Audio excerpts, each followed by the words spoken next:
All right, cool.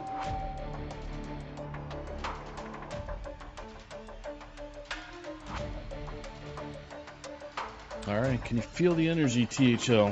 Welcome to Sunday Showdown.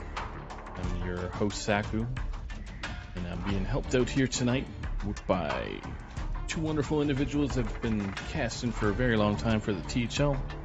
We got Dankus Dads. How you doing, sir? Doing well, and it's good to be here on a Sunday night too. Doubles this week. Well, you're filling in all over the place, man. Then we got Man, the Magic Man, Myanodon, who's got to unmute for a quick sec. There he goes. Oh, I know my cue. Don't Okay. you worry. You just Okay. gotta say the words. I'll be in. I feel you. Don't you worry at all. I'm here. We are excited. We got three fantastic matches tonight. Starting off the season strong, I would say. So good polls there, Soccer. Thanks everybody who's willing to play. But yeah, let's get into it. Our players, I think, are getting ready here. We have the bands. Our first match of tonight is that Hero Series. First week, Purple Conference. Awake Past Midnight versus F2L Obsidian, currently locked at 8-5. Could still go either way here. This match could determine it if Bone Masher is able to take the win into a Scrub Slayer. So it is going to be that Bone Masher versus Scrub Slayer match in the 4 seed. Yeah, what are we expecting here? We have the bands, like I said. So it's going to be Demon Hunter, Hunter, and Warrior versus Druid, Hunter, and Hunter, Mage, and Warrior on the other side. Both Druids being banned. So very similar lineups. Hunter, Warrior on both sides with that Demon Hunter on Bone Matcher side and Slayer with that Mage. yeah, it's a real interesting matchup, and I think for both players, at least in my mind, that Warrior class is going to be the real deciding factor. Yeah, So, absolutely. Yeah, I mean, there's those two, I guess, directions you can go. You can go the Quest Warrior or the more controlling variants, either charge or just straight up control. yes, and the control variant plays really well into the other two decks, but if someone chooses to bring Control Warrior, then Quest Warrior is actually one of their hardest matchups to beat. So it's a little bit of a mind game, and I'm not sure whether Bone Masher and Scrub Slayer are, going to try to play or just both, take a safe route and go with just one or the other. Yeah, absolutely. And then like you said, does line up pretty well at both sides to bring that control. But if the one player brings the quest, it could flip things. I would say, bringing Quest Warrior for Bone Masher might be a little bit more reasonable with the lineup. Having the Hunter and Mage as those two other classes versus the Demon Hunter. I think the Demon Hunter can do quite well into those warriors. So, into the Quest Warrior if you bring it. So I think if we do see that Quest Warrior bring, it would be more on the Bone Masher side. But let's see if they agree. Yeah, definitely. Looking forward to getting into this one. Also on the mage, do you think we're going to see a mech mage or more possibly the Nagas? A lot of builds floating around these days. Yeah, quite a few builds. It's hard to guess. My instinct in the lower seeds is the mech mage, but both these players I think are pretty good players here, especially for that seed, and I could see them bringing out that more complicated Naga mage. Then there is of course that Naga mage variant, which is a little bit easier, as that other win condition that can help you. Definitely. Plus, those reckless apprentices can really clean up the board and shore Oh, up that aggro matchup. So yeah, can be a good tech even if you're not just looking for an easier deck. absolutely. Well, I can say that both players are ready to go if you guys are ready to go. Oh, I can't wait. Let's get into it. Okay, so we're going to have Slayer at the bottom of your screen, first to spectate for our casters. Then we're going to have Bone Masher at the top of your screen. We are aware that every time a player wins a game, either both or one seems to go back to main menu. Thanks to a little hiccup. So it might be a little bit of hesitation in between games, but should be good to go. So Yeah, just small indie company. yeah, Pretty standard biggie. stuff. Yeah. Yeah. And Can I call you Dee Dee, by the way? I don't know. I don't know if we've casted before, but I don't really want to call you Dad, and I don't want to have to say the whole thing every Eh, time. No you can daddies just, here. Yep. yeah. I mean, real name's just John. You can use that if that's John. easier. All right, yeah, Yeah, let's go for it. perfect. All right. Just No, totally understandable. hey, Dad, what do you think about this play? No dank. Uh, dank, that's true. Could have gone dank. Anyway, so what do you think they're going to bring here for this first matchup?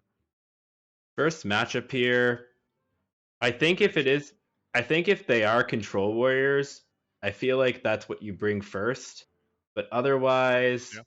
hero's a tough one, and I think that it's just tough. I don't think that any of these decks really stand out as having big sweep potential into the other three. So it's just, I think it's a tough to call, and there are a lot of, and any choice seems valid in my mind. What Well, about you? any choice is what we got. They are in, and we have Hunter on both sides, looking like Quest Hunter for both. So no Face Hunter kind of shenanigans this time around. So not a full sort of aggro lineup, Mhm. which I think maybe the Quest Hunter more expected with that Druid ban, the Face Hunter being better into that matchup specifically. Right. And looks like both players are bringing the minion, Naga variant that's a little bit more minion Oh, and there's heavy. the Drekthar. Yeah. So this is what I would guess. It looks like on one side, we know the glow scale's in there. That's kind of the flex sort of Naga that I've seen for Bone Matcher. So like you said, probably going to have maybe more Nagas over there. I've seen that kind of being pulled out, even in those. They go lighter minions. They get like treasure guards and just Raj or something like that. Hmm. Yeah, like the Wound Prey from Scrub Slayer, not the most mana efficient move, but getting quest progress started when you know you're probably not going to do that for the next couple turns is a good plan. Yeah, with this hand especially, not a bad pickup. A little awkward though. You don't love having minions on your side either for your opponent in this mirror, Mm, until you get like quite a few at once, like with something like Drekthar. So yeah, I think I like the aim shot here. Progress the quest a little bit. You're not going to hear power for a bit, but yeah. um, I think personally I favor the Treasure Guard just to build up that minion density, especially with Explosive Trap being the singleton secret and seeing it on the other side here. Scrub Slayer could pop it and just start to build out a board, but instead opts for the aim shot like you were suggesting. yeah, I don't mind popping it here, but sometimes you kind of like forcing it a little bit. You don't have to pop it just yet. Hmm. You don't want to progress their quest for them. They do have still this minion on the board they can target, but if they're sending spells at your minion, you're not too upset about that. And as we Yeah. see here, both of these going to be jam phase just to get that quest progressed. Hmm. You see, I think though that like with the Drekthar in hand especially, I feel like Scrub Slayer might have been a little bit more keen to take that pressure off his minions. Sure. And, if Bone Masher had decided to kill this hyena, then that explosive trap is converting so much more damage. Yeah, But absolutely. Now is that decision though for Scrub Slayer. We see the hesitation on proccing it, but I think with that still being alive and wanting to play this Drekthar here, makes sense to get that trade in or to at least proc it and move on here. absolutely. And looking at this, though, it seems like Bone Masher might be a little bit out of gas, Yep. drawing two of the rainbow glow scales right away. And that Dragonbane shot won't have an easy time getting the honorable kill, at least from what we can see here. Yeah, certainly not currently. It may in combo with one of those glow scales on this Drekthar board, so it could start cycling Dragonbane shots. But yeah, I was wondering about that quick shot. Tough decision, but ripping that with this type of hand, could see that being held back for Bone Masher. But it is used, and now we are progressing that quest a little bit more. Drekthar coming down. What do we pull? We pull the Raj and a Viper. Mm. So the Raj actually is a little bit unfortunate because this Yep. gives a very clean 4 mana play to Bone Masher and can even set up damage on the Drekthar instead of face if he wants to. put on more pressure for Dragonbane shot. Yeah, absolutely.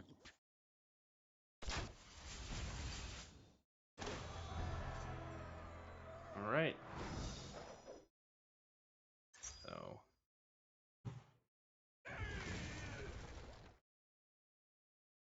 Actually, it looks Op- like we're setting up. opt instead to go into the Yeah. Viper to try to disincentivize that trade.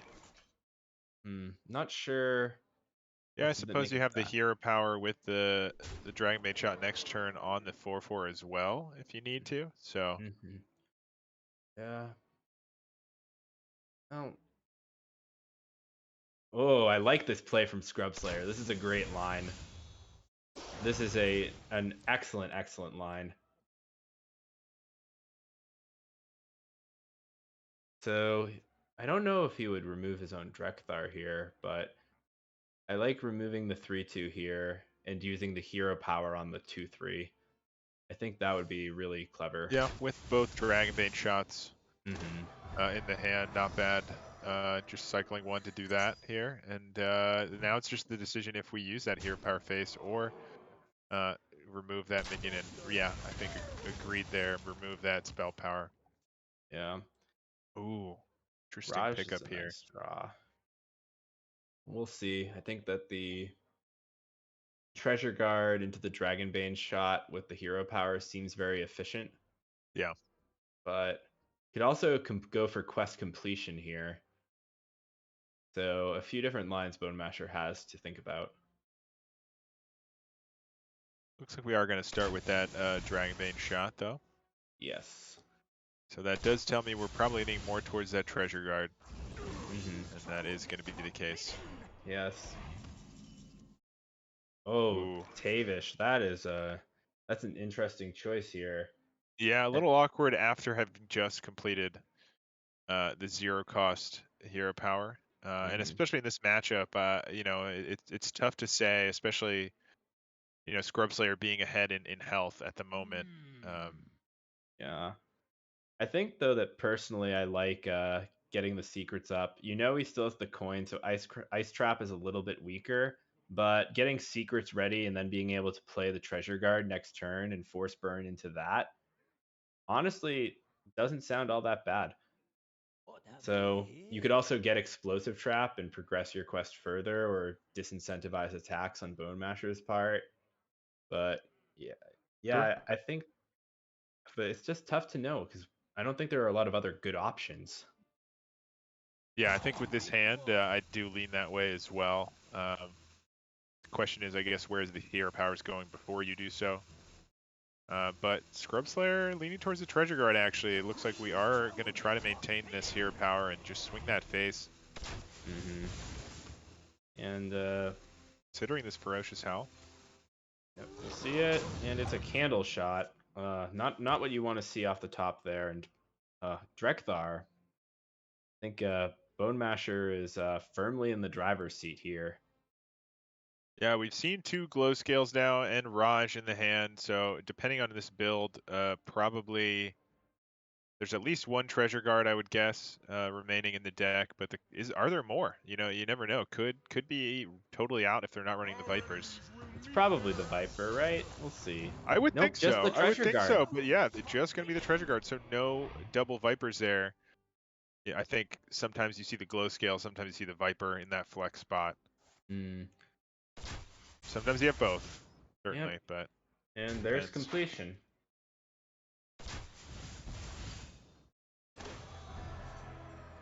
And I guess if you're Scrub Slayer here, you're looking for aim shot and or might just be looking to burn out the opponent because Scrub Slayer may not even need to get Tavish online. There's Bone Masher is a little bit low, and an alternative plan could be just to power through and get the win that way. Yeah, they do have the Tavish on the other side now available, though. I think it's going to be you have to either find a 2-turn here Yes. or get your own Tavish down, which we can't do this turn. Arcane Shot does start pushing some more damage, though. Mm-hmm. We do want to proc this Tavish before we use some of these if possible. Right. But Well, I think your explosive shot and then maybe just putting your arcane shot and hero power into the face could just be the line to make the attack a little bit too off-putting. Yeah, I can handle shot the 1/5, I guess, to set up cleaner clears with Right. the hero power and the explosives if you need later. Mm-hmm. And use the Dragonbane shots just to cycle on the 2 health minions. It looks like we are going to just use the Dragonbane shot here. Yeah, I I think think. preserve some health. Yeah, I think unfortunately this line just will not. It's not likely to get Scrub Slayer there. It's a little bit too defensive, and with Bone Masher getting his Tavish down this turn, it just doesn't seem likely that Scrub Slayer will be able to assemble lethal and spend 5 mana on his Tavish. The aim shot there is big pickup. Yeah, I'm wondering about holding the explosive too, just because I don't think that we're going to get enough turns for it to actually give us to recycle with the Tavish. Like, we're dead next turn, so getting the 2 damage Oh, maybe would have been significant, right? right, exactly. And you hope that you can hit an aim shot or something else because Tavish, if he had pointed all of these face right now, you'd still have 11 damage or 11 health on Bone Masher and still have a little bit more of an opportunity. 9 if the explosive trap was popped. And yeah, I think it would be just shy of lethal, but might have been the only way. Yeah, if we had managed to hit there, gotten the 2 damage, yeah, I think we still would have been shy here with this hand, but five, Tough. 6, 7, yeah. Yeah, at this point though, I think that even a great Beastalker Tavish is not enough to clean up this board. It's must be the only way though. I guess can you get explosive and upgraded explosive at the same time? That might be the You line here can. that we're looking for, and Mm, could get this Tavish into the explosive, get double explosive. We have the 5 damage explosive AoE potential. I think Yep. that's what we're going for just to survive, and maybe it'll be enough. Well, There there's is the that improved explosive. explosive. And then Mm. probably just anything not freezing.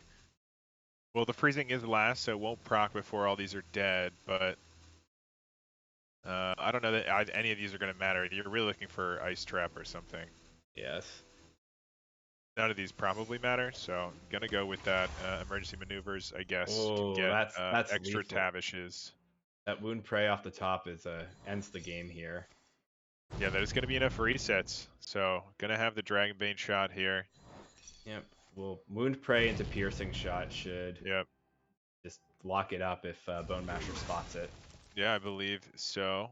Wound prey. Well, hero power, wound prey, hero power, Right. piercing shot. Wow, close one in the end there, despite. No, it looks like trying to get a little bit more damage here. Has the mana, of course. Yep. We're going for the mental damage at this point. It is seeing just how Bone Masher's seeing just how much he can get out of it. Way And more than enough here. yes. And just like that, 1-0 lead in the series. Taking the mirror, very nice situation there, of course, and that does mean that the Quest Hunter is gone. This is Hero Series, so the Quest Hunter is gone for Scrub Slayer. And we will see that Quest Hunter once again, so trying to get that sweep. What do you think we're going to see here to answer?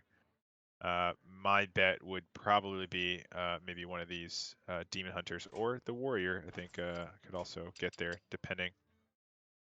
Right. I think Quest Hunter is actually pretty favored into the aggro Demon Hunters, but I think that if the Demon Hunter does show up, I'd expect to see a couple Eldrachi Warglaives in that or Mm-hmm. Warblades in that list too, because that would probably be the best odds of beating a Quest Hunter is just having that little bit of extra healing. But instead, it's the Quest Warrior. Oh, we got Quest Warrior. Okay. Interesting. Yeah, this is an interesting one for me. I feel like this is also another one that Quest Hunter can often take. Yes. But when that's the warrior you brought, I suppose. So it did end up being that way though, where Scrub Slayer with the Demon Hunter more likely to bring the Quest Warrior. We are seeing it here. So I think then we can probably assume that Scrub Slayer is likely to be full aggro in the Demon Hunter side. And oh man, the cannons is not what you want to see right now. Wow, really big win there in that mirror then for Bone Masher here. Absolutely. It looks like the Quest Hunter is in great shape for the rest of the series, but can it win here?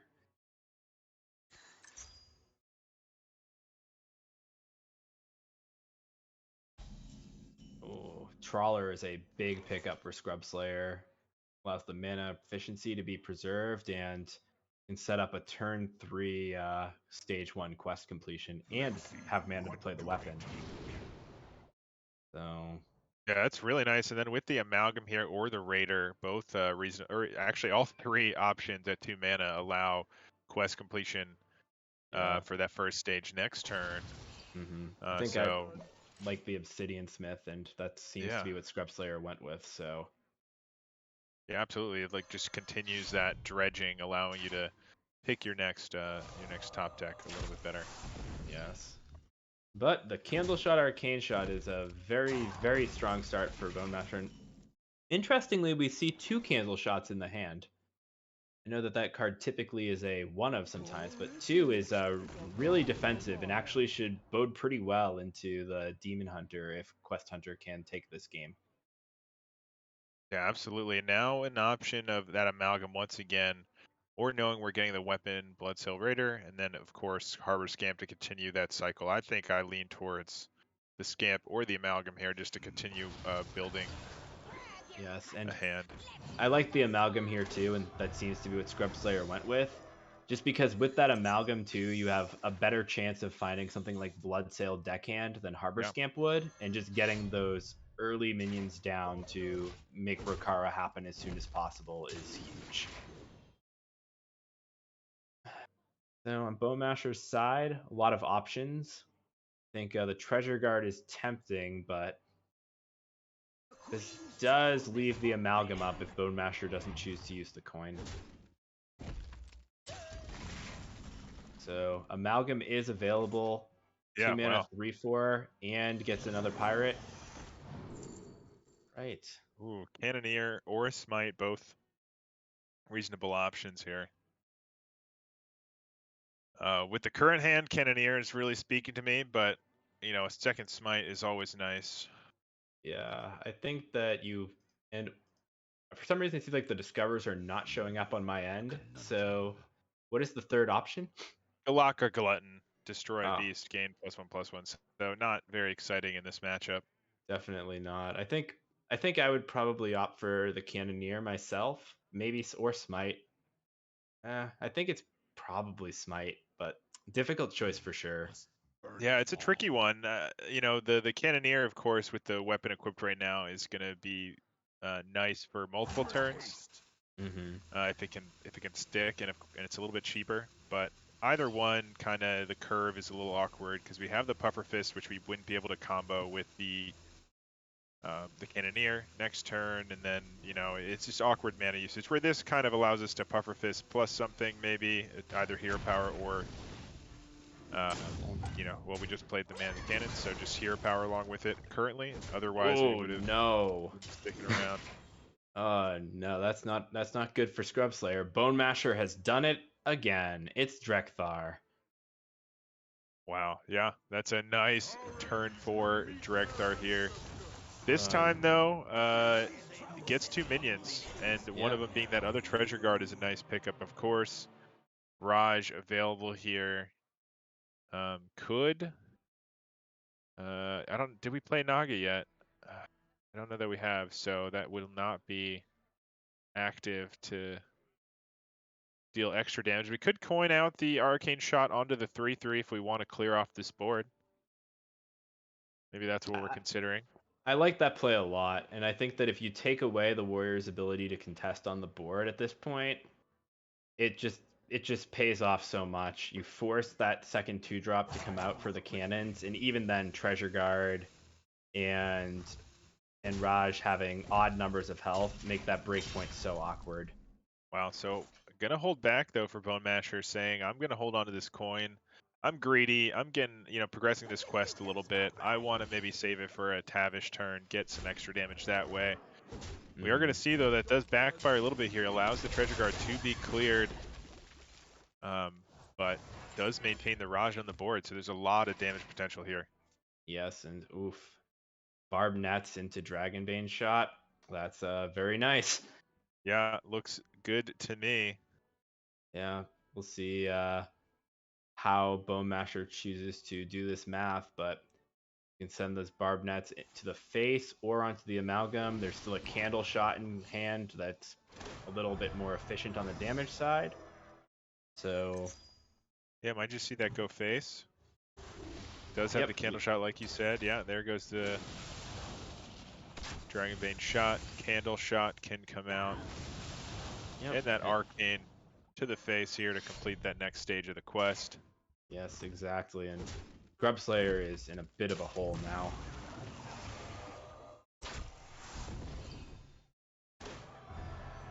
That's putting it lightly, I would say. Uh, Yeah, now we see that, maybe that Cannoneer could have come in handy here, having 2-3 drops available. Instead, I think we might actually see this Cargo Guard with the Freebooter. Can clear off the Raj finally. Yes, and I think we want to see the Cargo Guard first here.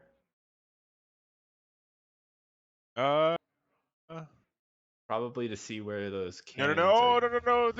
Now the Freebooter. Oh, yep, no, that's tragic. Well, the cannons will get both minions, of course. We don't get punished here. Right, of course. I understand the thought process, but yeah, that's why you need to go the 2/2 into the 2 health, I think, first, and then swing, and then Right. Yeah, it was awkward either way. But yeah, I think just going Cargo Guard 2 to see where those cannons go first makes you a little bit more likely to get the minion kill you need. Yeah. So, but ended up working out. Yep, it did. Lost out a little bit of damage, but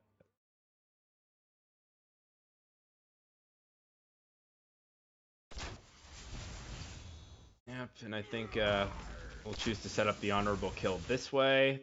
I could have also been done with the glow scale and the candle shot, but this works out pretty well too. Yeah, lets you preserve that glow scale if you want, or play it out anyway. So it looks like there, I think Bone Masher missed a damage. We'll have to really make sure to bring that up in the post game, because surely that's going to make the difference. Oh, I think it's going to make a huge difference here. It might. You never know.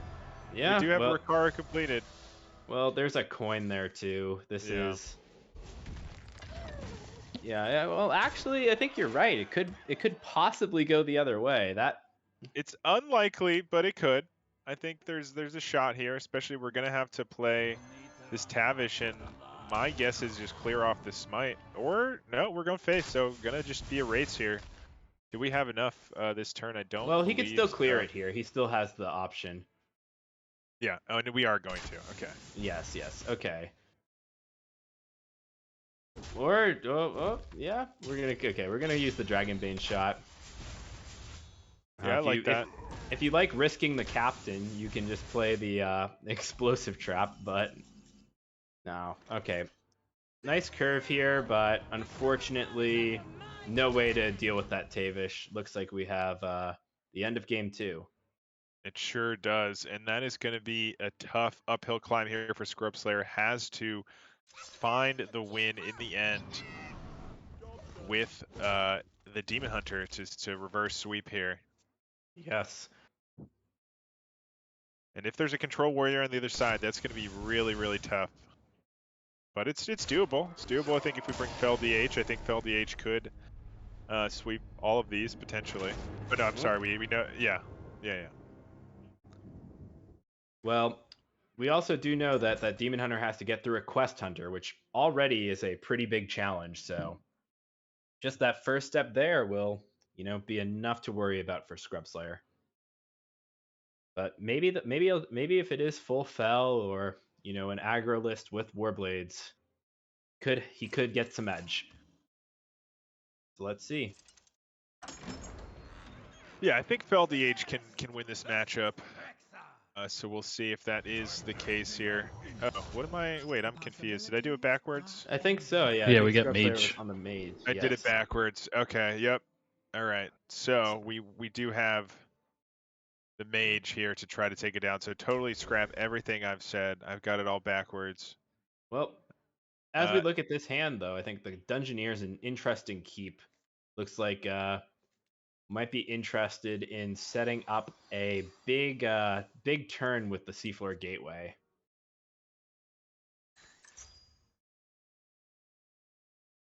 Click Clocker, though, is really nice here. Oh, and both Sharks. Oh, well, we'll see who's really playing the burn deck now. yeah, so it looks like it is not going to be that small spell or whatever you want to call it, the Naga Mage. Yes. And did Oh, we what a see? It still could be the Amulet Mech Mage, but I'm guessing it's probably just standard Mech Mage. But right we'll with see. Dungeoneer Amulet's very unlikely, and Yeah.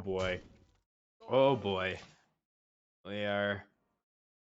Well, at least Bone Masher can deal with this board pretty nicely here, but Dragon Vein Shot with Barb Nets is probably a nice way to do it. You also have the Wound Prey. Remember though, Wound Prey does not get damage if you ping a Divine Shield off. So Yeah. So gonna use it face here instead to allow the trades to happen, I guess, instead. yes, Oh, and I geez. think that this is a pretty good way to do it. And I think now it is Gateway time. Maybe the Sweeper, but I think Gateway is probably just the way to go. Seems pretty good. Unfortunate miss there. Does not hit another 2-drop, so be a little bit slower. And Bone Masher here is just flying through this quest. Yeah, already completed the zero cost portion, has the spells to complete the quest in its entirety next turn. Yeah. But we're going to see some damage here. I think it's time to start playing these sharks. 9 damage to random targets and hope for the best. I was gonna say, hopefully you weren't gonna break into a Baby Shark song. Oh no, I'm not that music. I'm not that musically gifted, Saku. You don't have Yeah, to so worry. shark into Click Clocker. Let's go for it. Or are we going for Amalgam, Click Clocker, and hold on to that other shark? What's the? I think we just need to go in here. Yeah. Well, Oh. looks like it's gonna hold back. So I personally think that putting both sharks out there right now and forcing an answer is really Scrub Slayer's best bet. But we'll see if this is enough. And Dragonbane shots just keep coming. Yeah, critically not any fantastic targets for it here with the current board, so might just have to see removing this first Mecha Shark and just targeting the face, I guess, as I well with like the going rest. face. I like that. But yep, definitely take down the shark and otherwise start to send it. Yeah, and I think just complete the quest here. You have both shots now, Dragon Maid shots. Use one of those as well, just to get things moving. And actually, interesting. So gonna. Yep. I like this line too. You're going to keep the barb nets so that you have that active Yeah. for Tavish right away, so you can get that extra hero power in. Pretty solid. Yeah, I like that. Mothership not going to do much, but another shark and some more mechs could be a difference maker. Yeah, it might be just enough here for Scrub Slayer to take this one. It's going to be close, but getting both sharks in the top of the deck here, applying quite a lot of pressure, and that is setting up for that, just one mech away from clearing that board. So going to have to see this Barb Nets Go into the shark, I would go into assume. the shark, yeah. Shark and face probably are the places where those are going. But that is the case. Treasure Guard's an unfortunate pickup. And, you know, Hunter is just an aim shot away as always. I think I like going wide a little bit better than the Mothership here, but both options seem pretty solid in the spot. Oh no. Boy. That is unfortunate. Yeah, that could actually allow Bone Masher with the right top deck to survive here into the board if we don't find the lethal. There is Drekthar. Gonna find Glow Ooh, Scale and another I think that Treasure ordering Guard. could cost Bone Masher there. Oh no. No taunts anyways, but Yeah. looks like Scrub Slayer's on the board.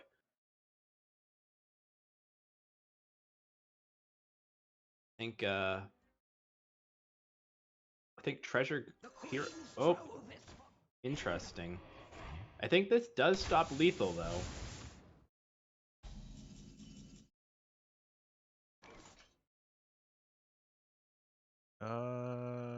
It should. I don't see. Is there a I guess discover a mech. Is there a mech that gets you there? I don't think there Attack with the is. sheep first. I think you attack with the sheep and then discover, because you will have a discounted hand as well. So hitting a shark would probably still end the game for Scrub Slayer. But we're discovering first. Discover first. I think a Noyotron is probably a good choice. Try to hope. Popsicooler for attack. You can still play your whole hand if you take Popsicooler. Click Clacker. Very close one. It's closer than I expected. Yes. And this Treasure Guard getting the card could be just all the difference.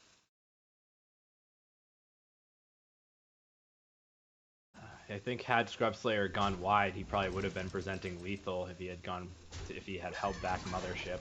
Tracking. Oh no. That's a really good pickup on the other side. Gonna go for the trade here just to survive here, and gonna have to go wide. Do we get everything out in time? Looks like we got most of it. Yeah. Oh, missed out on the sweeper. That could well, be. That is it. That's the damage. Yeah, that is going to be it.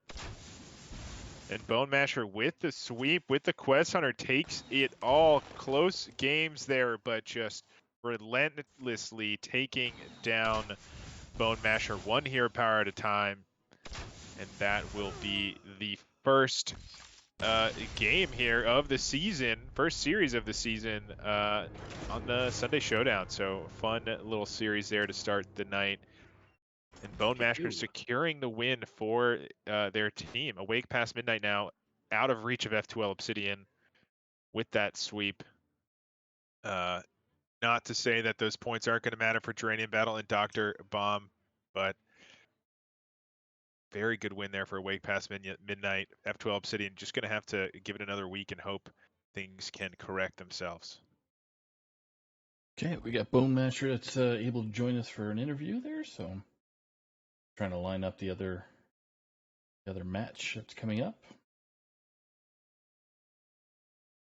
Bone Masher in here. All the way from yeah. Whatever you say, don't say anything about shrimps on the barbecue. Hey, Bone Masher, how you doing, man? Yeah, not too bad. How you going? Not bad, not bad. Congrats on the win. Welcome. What a win it was. A big sweep to start the season. Quest Hunter just doing its thing. Hero powering down Scrub Slayer one turn at a time. Really well done there. Any thoughts going into that match? Did you think that sort of situation could have happened once you got that mirror win into that other Quest Hunter? Were you like feeling great? Oh, we got it lined up now.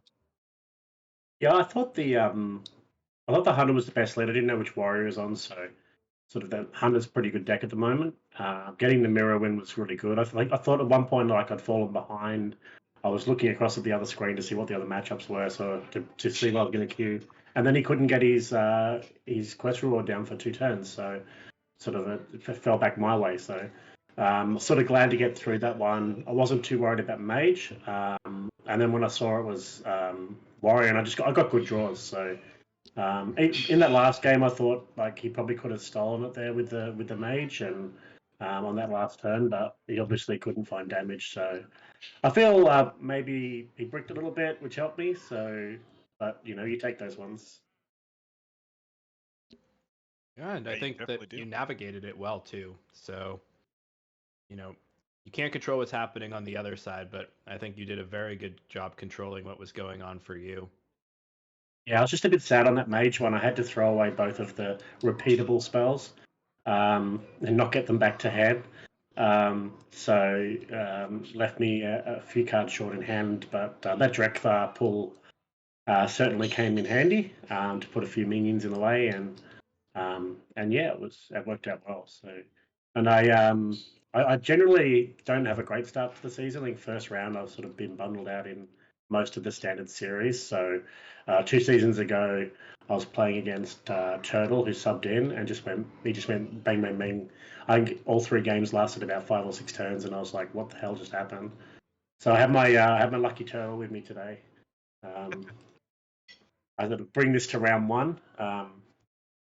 Gets me focused so I don't get turtle. Yeah, well, I guess you bringing a turtle makes you win. Turtle bringing a monkey makes him lose. It's hard to Yeah, say what happens here, but I'm not bringing a monkey. We're not playing that deck.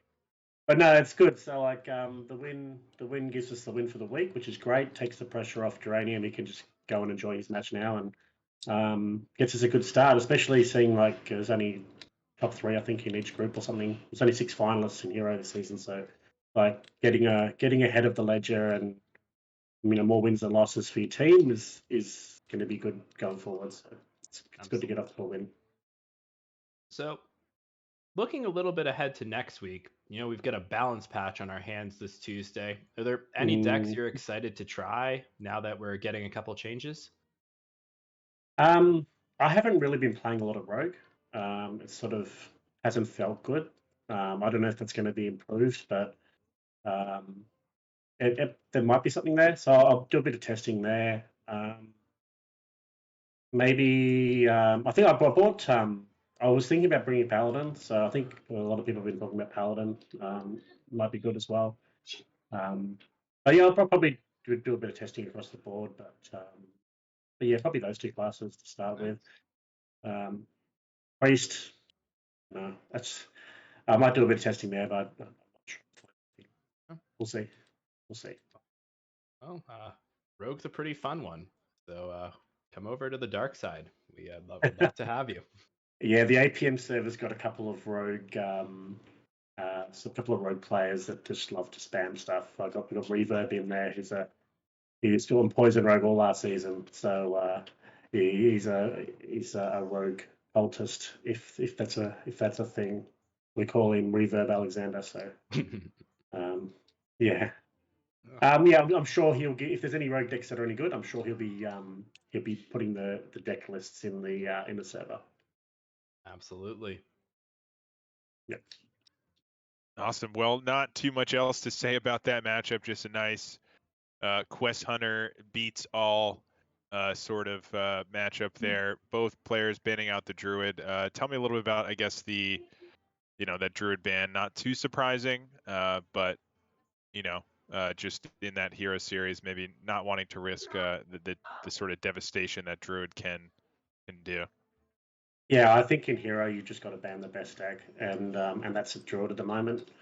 I think it's still going to be good post nerf. Just some other decks might have a bit more of a chance to get it before it gets its good stuff, but like it's still a very good deck, and you just don't leave it up. I don't think like you can try and target it, and then it probably just rolls and you just lose anyway. So yeah, I think this week if you weren't banning Druid, um, you might have been making a mistake, maybe. Although, like if you bring Switch Priest and just roll all 3 games, then that works too. That's happened this week. I believe it. I definitely believe it. Is that what NJO did? Yeah, NJO just annihilated J Rich. unfortunately. Got the switch, shoulder curve pretty much every game, and just smacked him in the face. But that's what Hearthstone's about: smack him in the face, get them to explode before you do, and you win. Yeah, exploding Words of faces wisdom. means wins. Indeed. Absolutely. Well, thank you once again for joining us. Always a pleasure to have you on. Hopefully, we'll see you again this season. Best of luck moving forward. Huge win here for your team to start out the season, like you said. F2L Obsidian, well fought, but still gonna have to turn it around for this season. Yeah, thanks, guys. And I always enjoy beating F2. I like it. No, it's not Reebok's team, but we'll probably meet in the finals. We'll get our matchup. There you go. Yeah, thanks, guys. All right, Hope you man. enjoyed it. Enjoy your night or day, I should say. Goodness. Yeah, thanks, guys. Take care. Thanks, Bowmasher. Take care. All right. So our next match, legacy match. Still trying to get a little bit of information there from Ghost. How are you? Did Ghost add you guys to the list? Yes, I've got Ghost ready to go and German Shep as well. Nice. Okay. So they're going through bands right now. Now it's waiting on that. Oh, we got bands. Okay. Oh wow, we are just moving We are like a well-oiled machine tonight. rocking and rolling. Can you Rocking and rolling. guess the bands? Do they start with a D and end with a Ruid? DeWood. There's a W in there. Ruid. DeWood. Ruid. Yes, Druid is banned. So All right, so no Druid shenanigans yet tonight. We'll see. We have one more match after this one. Maybe we'll get to catch a Druid. But for now, we are moving on along. Like you said, Legacy Series now. Switching gears, this is going to be in Conquest.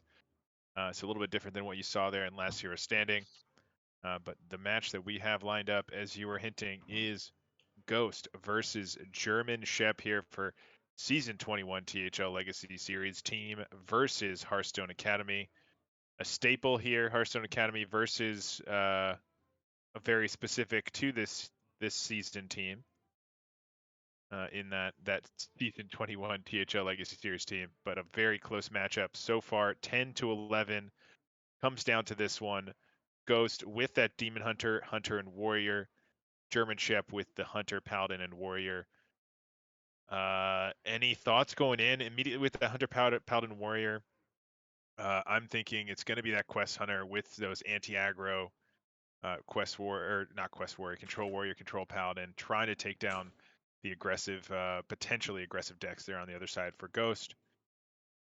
Absolutely. And I think that once again, Ghost Warrior is going to be the key. If he has a Quest Warrior, then Paladin and Warrior on Shep's side might be in some trouble. So the Hunter will really have to put in the work for German Shep if he wants to come out ahead in this series.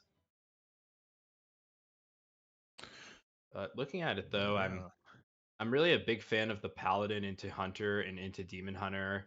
Warrior also is phenomenal into the Demon Hunter if it's control, but doesn't always have enough armor to get there against the Hunter. So I think that Shep probably is going to be crushing a lot on that Paladin, and if Ghost can just get the Juggernaut down on a Quest Warrior, then that could really flip it. So I think, yeah, Paladin's key for Shep, Warrior's key for Ghost. That's my take. I like that take. Let's see what the players think as they jump in here. Any predictions on that first matchup? Once again in this series here. It's always tough. I mean, it could just be the random that people do often in that first matchup, but yeah, I like the Hunter out of Ghost. I think that it has an all right chance into everything except the Paladin, and if Shep brings that, then Ghost can answer with his Warrior and take out the biggest threat. So I kind of like that, but on Shep's side, I think that probably also bringing the Hunter looks good. So I think we'll probably see another Hunter mirror to start. That's my prediction. all right, let's see if it does come to fruition. I like that prediction though. Yep. Off the cuff, So we got Are the players ready to go? they are ready to go. We got Ghost to first to spectate, which would be at the bottom of the screen for our viewers, and then we got German Shep at the top, and both players are in now. Well, looks like we have the Demon Hunter from Ghost and the Hunter from Shep. Oof. So, Ghost looks like the Drekthar aggro version. We see Boneglaive and Need for Greed in the opening hand, so pretty likely that there could be a Drekthar in our future. And Shep's just got a bunch of Vipers, so this will probably go back. Yeah, looking to me like it's going to be either Naga Demon Hunter or Token, leaning towards just the full Naga variant at the moment. Yeah, I think the Boneglaive makes that a little bit murky, but I guess we'll see when those other cards come back. Shep, though, being on the play is a very, very big deal. Oh, interesting. Okay, we got some tech cards here. And I don't think that the Starfish is going to come in handy here. Maybe if it can get a treasure guard, but it's going to be tough for Ghost to really get a ton out of that.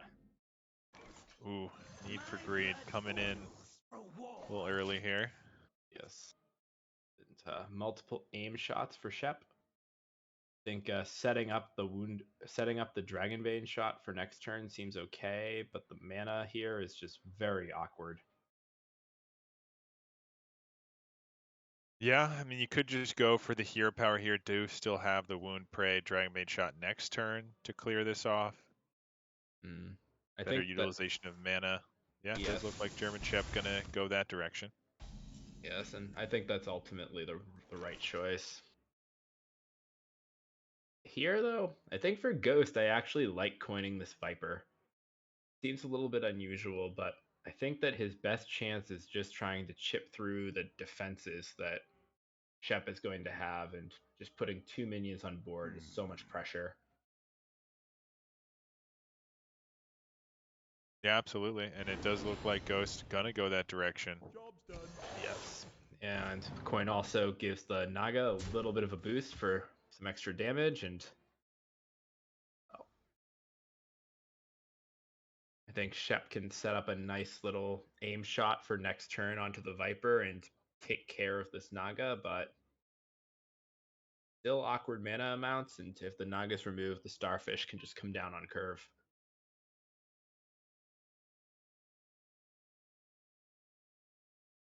Yeah, so Shep just doing some math here, thinking about the next couple turns. We also could just see the aim shot as well. That is another possibility. Yeah, certainly could come out. Spend the mana that way this time. I think I lean more towards the Wound Prey Dragonbane shot, but I definitely see the aim shot argument as well. Looks like Shep actually leaning towards the aim shot. Does have both in hand.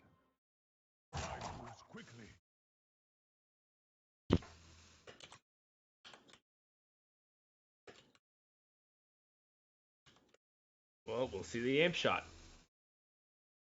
So if Shep picks up a 1-mana spell off the top here, that's an absolutely brutal break for Ghost.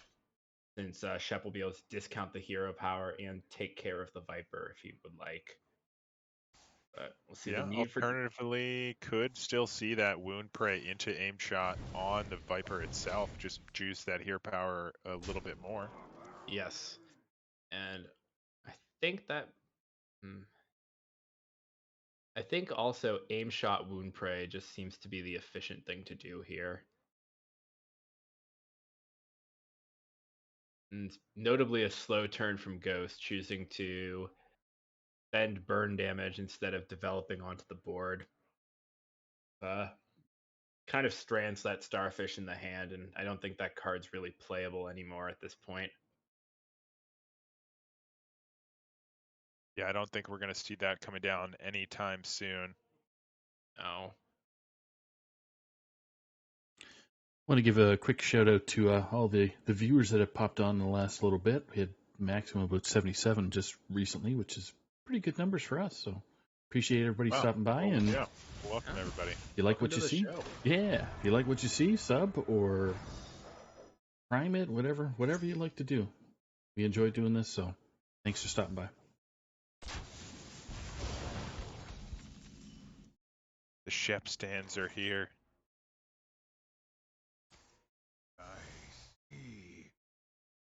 All right. Ghost is taking this very slow and deliberately here. I think it's hard to say if that's going to work out. But looks like Shep has a Dragonbane shot set up now with the spell damage. So I think we're likely to see that come out here. Yeah, would not be too surprising, and that does look like what Shep is hovering. Hard to argue with that.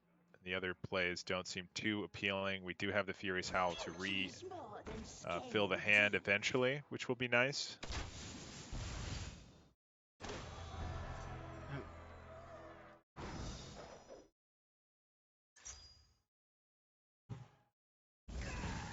Yeah, it's really tough to go slow here for Ghost, and just with the current hand, you know, drawing that Starfish, the Bone Glaive as well coming in pretty early, making things kind of awkward and having to take that slow route. And now it gives Shep an opportunity to turn things around. Definitely, and I think we'll probably just see the glaive come down here. I don't think there's much of another choice for Ghost. I mean, you could go for the You could treasure treasure guard. guard here. Power multi-strike isn't bad. You clear off the board, get a little bit of damage face as well. Utilize some mana, and you'd really want this Bone Glaive going face, so holding on to it if you can to not have to clear a minion. There's not too many minions on the Hunter side, and we haven't seen the Drekthar yet, so. Yes. But Shep gets another turn. Yeah. And picks up Viper here, which is a interesting draw. I think now it might be time to let that Dragonbane shot go. We will see. Yeah, I think with the current hand, maybe you trade this Viper first. I don't know that we want to play it. Yeah, I And then agree. see what we do from there. I think that I like that line, or I like starting the line that way. The other alternative is just sending both spells and then howling right away. Mm-hmm. And well, Shep's tag would imply that he knows a thing or two about howling, but so I think I trust his call to be the right one.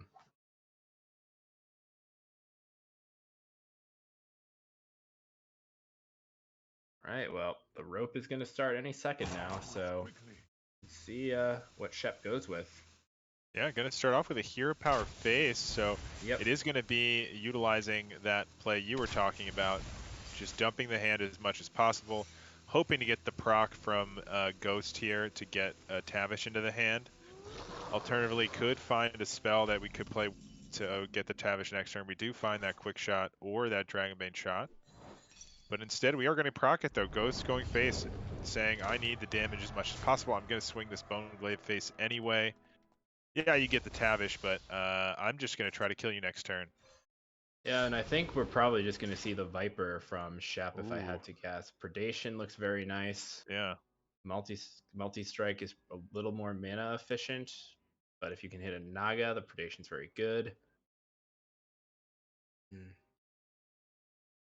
can get it right now, too, with Need for Greed, but I think you really want to push the button. I don't think that... Yeah, I think we're probably not going to see Tavish come down on Shep's side if I had to guess. I think Shep will probably just try to trust his top two draws and try to get the kill this way. I think we'll probably just see Viper in both spells along with the hero power. Yeah, it's going to be a close one here, and we'll see what we do draw, but yeah, right now, yeah, I think I like the Viper a lot. Do want to get rid of that weapon because that just could be lethal. And there's currently no way to find lethal on the other side with that Tavish, so... Yeah, Viper Piercing Shot sets up 2-turn, so I think that's probably the line we'll see now. Puts Ghost down to 8. And oh no, it's one short. Very difficult. Yeah, But the Viper does stick around. I think it is still the line here. You just need to find one more damage off the top, right? So Exactly. And maybe you're able to go Tavish with like a tracking and find something, but yeah, I think in spite of the slow start, Shep just wasn't able to capitalize with the minions, and looks like this game will come down to draws. Viper comes down.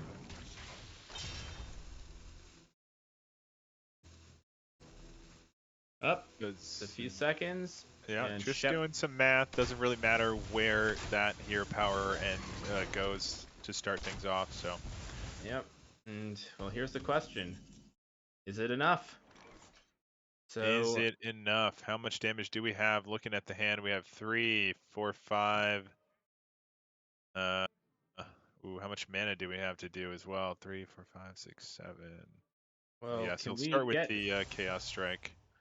Lady Ooh. Steno? I don't know if this changes the math here because this looks like lethal to me. Or no, it's 1 mana off, right? The Well, this is Steno, going to make your predation yep. cost I think this 0, will which do is it. nice. You can then Fury and then predation face, hero power. That's going to clear off 3, Well, 4 as well. You have I think the Fell 8, Barrage 6, is a and little 7. more appealing now, right? Because of the Steno. Because you can Steno Predation to put to 8, put the Viper to 2. You can then Fell Barrage, which kills the Viper, puts the face to 6. Steno hits for 4. So it's still not enough. I don't think it's quite enough.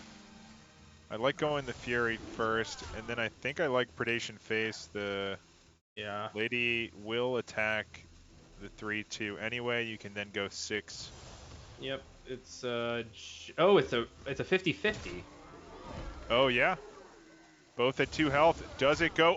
Yeah, Oh, it it goes goes gets the face. 50-50. Oh yeah, so in that order, both at 2 health. Yep, it Lands the works out. 50-50. Huge win there for Ghost. Takes down the Quest Hunter to start. Yes, so I think that God. well, sometimes it's lethal, right? Yeah, 50% of the time that's lethal, and we saw it 100% of the time. So now, with that win, Ghost taking it down. Demon Hunter is off the block. Do you think we're going to see this warrior, this hunter come out? Do we want to see a hunter mirror? Do you think Shep is going to run that hunter once again? Well, All the questions. so I think looking at this, now that that Demon Hunter is through, I think that Shep will probably. I think Shep will probably just bring the Hunter again. Yeah. I think that. If the warrior can get through, it's very difficult, and I think Shep's spot's really hard now because it all comes down to, or I guess he can even let the warrior through. It all comes down to just whether the other aggro can get the win. You just paladin and warrior are so polarized right now in the current meta, Yeah. and if Yeah, honestly, I think if Ghost brought Quest Warrior, because we still haven't seen the warrior, but if Ghost brought Quest Warrior, then it comes down to if this hunter can get through that warrior or not. Otherwise, I feel like that warrior will get through. Either the warrior or paladin, and then it's just the hunter. So maybe you do hold back the hunter, hoping to avoid the mirror and isolate the warrior. No, it is going to be that hunter again, and we are going to hit the mirror instead. yeah,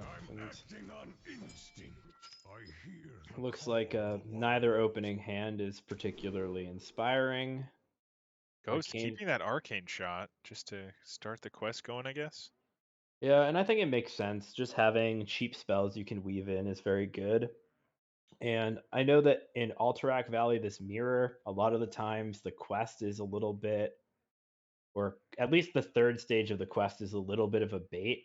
You actually have so much burn in this deck that often you can just get the other hunter down very low before they even can think about dropping Tavish, sort of like what we saw in the last series. So we'll see how each player chooses to approach this and whether they prioritize quest completion or just burning their opponent down with no regard for anything else. Yeah, absolutely. And actually, Ghost just gonna rip that here, not being the most mana efficient, but saying I have aim shot for next turn. I want to just keep getting this quest going. I have a curve. I have aim shot into the marked shot, hoping that you have a minion for me to hit. But Yes, and so Ghost definitely seems to be taking the completion route. We'll see if Shep chooses the same thing or will instead opt to hero power and just get the most out of his resources for damage.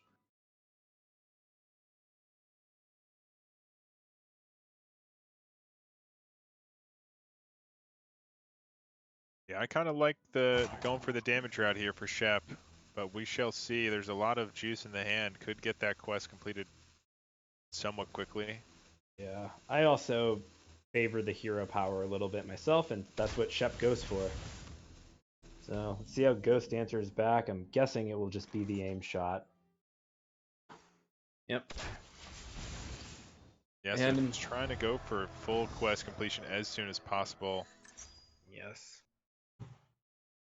And here from Shep, we could see. I think he likely wants to pair that wound prey with the piercing shot for Mhm. big damage later.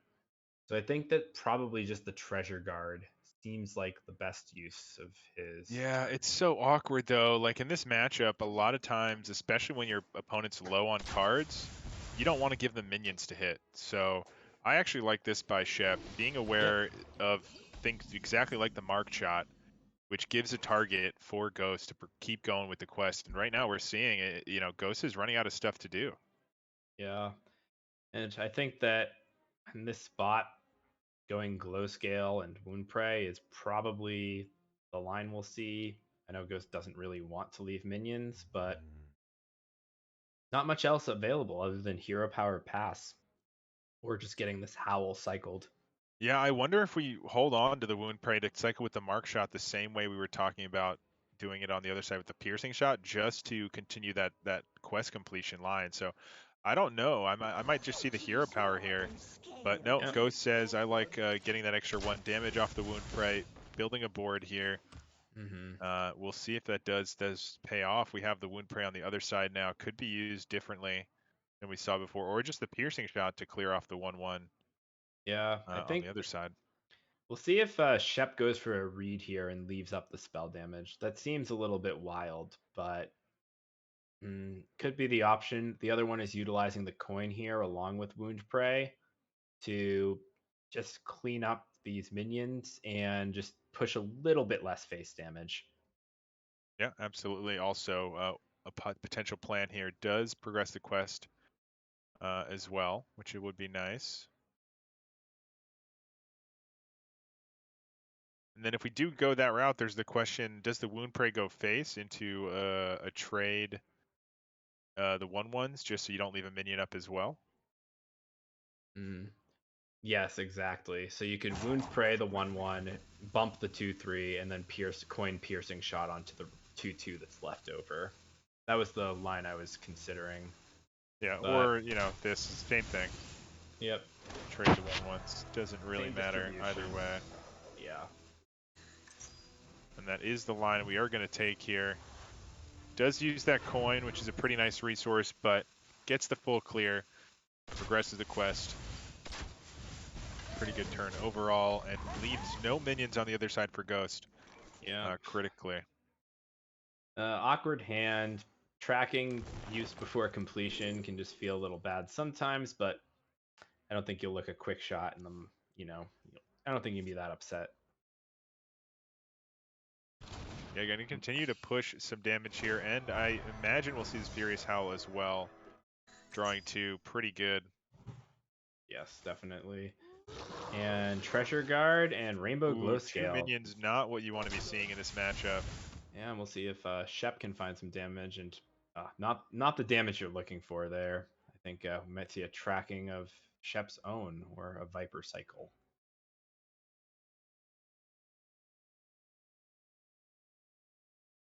Yeah, right now we have Ghost 2 spells away, or 2 damage spells away from that Tavish. On the other side, 3 spells away.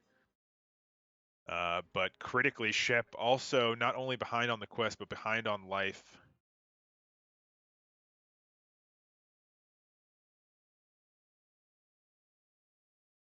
And we are going to start with the tracking. Our options: Arcane Shot, Glow Scale, and another Viper. 2 minions on that side as well, given his options. Arcane Shot might just be the pick. I like the Arcane Shot here. Just, can get your completion going. That seems like the line. Get your 0 mana hero power. And I think Do we that trade the Viper as well, just to try to find something here? We can also play that Explosive Trap with that trade. So I think that the Treasure Guard looks a little bit better now, just because if Ghost is committing mana into the Treasure Guard, that's mana that's not going at German Shep. And we can see on Ghost's side that there is a 6 mana answer to this, but it puts up a minion for Shep to take advantage of potentially, and it still draws him a card. And Ghost is only pushing 2 face. So I think that I can see why Shep may have gone this way. Barb Nets is a good pickup. Very strong. Gets the Tavish in hand. Oh. Yeah, so going to go for that Tavish right now and not give that draw on the other side as well. So saying, I'm not giving you any more resources. I don't care about this 1/1 right now. Yep. I'm just going for the face. And it's a 2-turn clock for both players, I think, at this point. So Chef will probably be forced to play the Viper. Just a very awkward spot. Yeah, really awkward spot. And no way to get this quest completed on the other side. So German Shep, I think, just going to have to rely on the resources to get the lethal. So I wouldn't be surprised to see this Viper come down, Explosive Trap and Hero Power, and try to maybe get a first hell next turn for a couple draws, and maybe that gets you there with the Hero Power every turn. Yes. So we also could see a Furious Howl start if Shep wants to hold back the Explosive Trap. Yeah, so I could see that as well. I think that's what we're going to see based on how Shep is. Yeah, we're probably not going to see the Ghost attack face at all. So yeah, I do agree with that. I holding that, we might not even see the Explosive at this game at all. Horrible break for Shep. That's really unlucky there, and just gonna have to use one of these here as a threat on the board, hoping that it's a big enough distraction. But we also know too that Ghost's hand is similarly terrible. So, but Tavish can come down and be a threat. Yeah, absolutely. And just out of curiosity, Drekthar, we have a Treasure Guard in the deck, and then two Vipers. Yeah. So we are actually going to go for the Drekthar, saying it's going to give me the most advantage next turn. I don't think I'm dead at 13. You don't have the quest completed yet. This will protect me more likely than not with that Treasure Guard. Yes, and I think we'll probably see the other Treasure Guard here too. Yeah. But because I think without removing those Treasure Guards, there's not really a path forward for Shep to give Ghost some more chances for lethal. I think now we'll probably see a big Explosive Trap setup. That's some damage. That is some damage, potentially 5 damage if we get the right spells. So if we can find another 8 damage, this be a spells in hand. Currently we don't have it, but yeah, I think that you kind of just have to play Raj in the 2 spells and hope that you hit something, or spend your Treasure Guard like this. Yeah, I think start with the Treasure Guard, see what we get here. Is there a line? Well, that's a good one. Is he dead? Raj is 5 damage. Aim shot makes the hero power. Yeah, he's dead.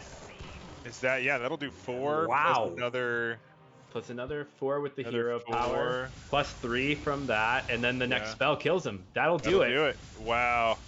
What a Just draw. enough there. German Chef with the perfect draw to find the lethal with that Raj and taking down Ghost here. Getting that Quest Hunter through, I think, being very, very crucial. And now tie it up 1-1. Both players not relenting here. Gonna be the winner takes all for this series. So for their teams, it's a really, really tight match already, and keeping it interesting here. So now Warrior and Hunter still remaining. We know it's that Quest Hunter for Ghost, and on the other side we have both that Warrior and Paladin. My guess being they're both control builds, but we shall see in a second if that will be the case.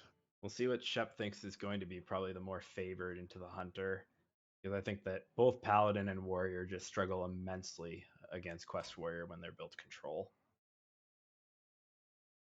Yeah, assuming that Ghost has brought that Quest Warrior, which would be I think the likely bring here for Ghost, knowing that Warrior and Paladin were up. Yes, so I think we will be sailing the high seas in just a few moments. Oh, Yeah, we're just waiting for the lovely client to kind of catch up to our pals that get disconnected every time somebody wins. Mm-hmm. Yeah. Some awesome how's back and forth everybody's action. day going? Day's going good. I'm doing great. I've just subscribed to the Team Hearth League stream, which makes my day even better. There you go. Wow. You hear that, everybody out there? Subscribe. It'll make your day that much better. As Geranium's already explained, all the proceeds and that stuff go towards the website that we run, and a don't bunch worry of. about getting any money to me. I don't get any of it, okay? So don't even fret. It I'm doesn't. not seeing a dime. It doesn't line my Anadon's pockets. So Yeah. Well, looks like we have the Hunter into the Paladin, and Shep brought the mechs. Oh, This that is was gonna not be, what I expected. this is actually this is a huge change. That's a if Shep has enough Divine Shield in the build, that actually is a huge pain for Quest Hunter. I like his chances. Yeah, I think a smart bring here does increase your odds into this specific matchup. And I think it also helps into the Warrior a little bit. I think it's still the Warrior favored, but into the Quest Warrior, but certainly could help in that matchup as well. Well, I think it's hard to say. I don't know how strong the ladder Mech Mage deck is, but Quest Warrior can struggle against decks that hit the board quickly. And well, speaking of hit the board quickly, Ghost is going to have a Drekthar on curve, so that's looking pretty promising. Now that will help a lot here in this matchup. We do have the Jewel Kit on the other side with a couple of minions in hand to start getting things going. We have the Click Clocker. Yeah, I think that just Click Clocker here seems like the play to me. I don't think that Ghost is ever going to spend resources to pop that Divine Shield on turn 1. I must move quickly. But I could be wrong. Shep opts for the Jewel Kit. Can't really hold back the coin though. But he does. Just Jewel Kit start probably has Ghost sweating a little bit. Let's see where he takes this. Yeah, not the most exciting turn 2 here. Does have the tracking available if we want to look for some more options, but I don't like that as much until we've done the Drekthar. Especially, at least the Drekthar, if you finish the quest before it, it's really nice, but... Yeah. I think the hero power probably is just the way to go. Yeah, I think I like that as well. Ghost still mulling over the options here. Mm-hmm. I think based on this line, probably going to see Radar Detector now come out for Shep. A little bit tricky because you don't really want to put a 2/2 just right there, but This works out too. Click Clocker will always hit one of the 2/2s, and you can use the coin to put a 3/3 into play and make Dragonbane shot difficult. That could be it. Or we can just see the radar detector, see if Shep can grab some mechs. I just don't think he'll go with the 2-drop and just expose it to Dragonbane shot here if he doesn't have to. Yeah, absolutely. I think the line is either play this 1-drop into a coin radar, or the coin 3/3, as you said, whichever one it hits. And it looks like it's going to be that radar just to pull some mechs, and we do hit 4 out of the 5 bottom cards mechs. I mean, not too crazy, but yeah, it's pretty nice. Yeah, and we'll see now for Ghost what he's going to do. It's difficult because you just don't want to waste the spell to pop a Divine Shield and get no quest progress. And it's going to buff a pan that you just saw get absolutely filled. I honestly might be on the line of just ignoring it at this point and just sending it all face here with that aim shot. Make them have to do the trades. They're going to do it themselves anyway, very shortly. Definitely.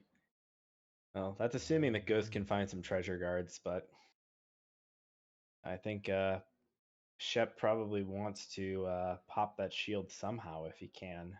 Yeah. Get so many stats.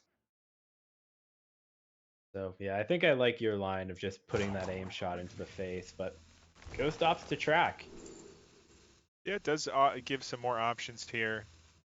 Well, Wound Prey and Barb Nets is progress, but I think that's I don't think buffing the Hand of Mechs is really where you want to be. Ooh, interesting. I like this play. Well, okay, he played it. I don't like it anymore. This is just giving Shep this big hand buff is very scary. Yeah, I wonder if that was just a nod at him not wanting to pull it off of Drekthar, or I think that was it exactly. I don't know. But in the hand, it's just as good as on the board, and well, I guess now Ghost does have a way to pop Divine Shields more. It's just so punishing if this Annoyatron comes down. Shep can put so many stats into play the next turn. Yeah. So I think Bump Annoyatron is the line I like, but Shep just doesn't have a good way to use mana.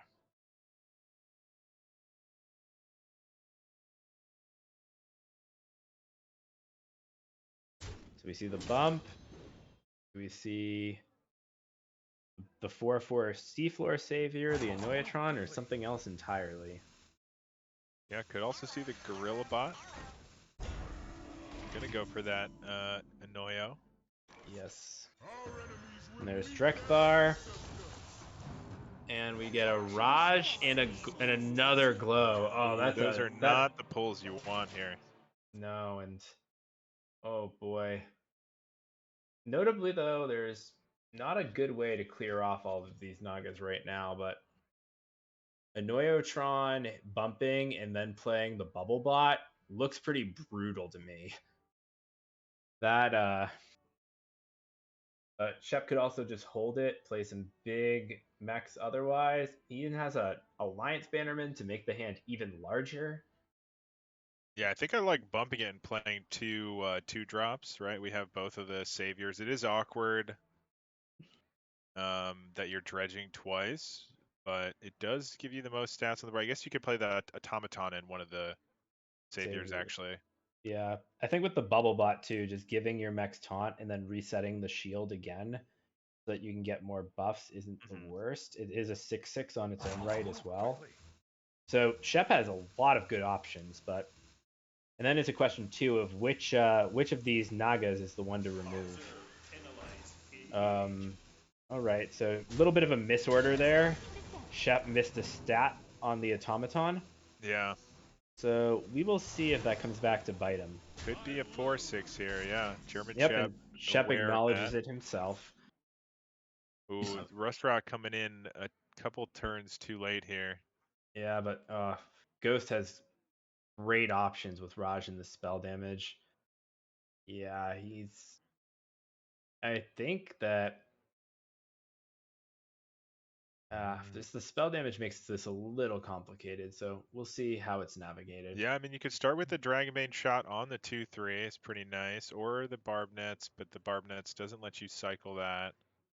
Well, So yeah, Barb Nets on that into a Wound Prey on that, I'm guessing. Yep. You also.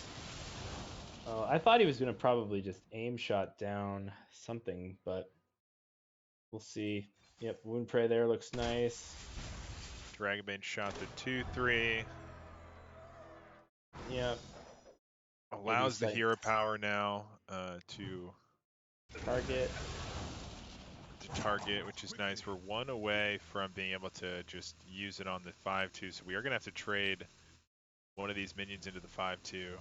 I mean, I think I like the aim shot for mana efficiency and using Drekthar to remove the 2/3. So yeah, I think that's what we do see here. And the damage is coming from Ghost. And unfortunately, none of these minions seem to have Rush. They are big. That Annoyatron is a 6/7 though, so maybe it's okay. That is a big Annoyatron. What the heck? yeah, maybe I spoke too soon. Yeah, an Annoyatron Gorilla Bot seems like a bit of a brutal outcome. That's quite a big board.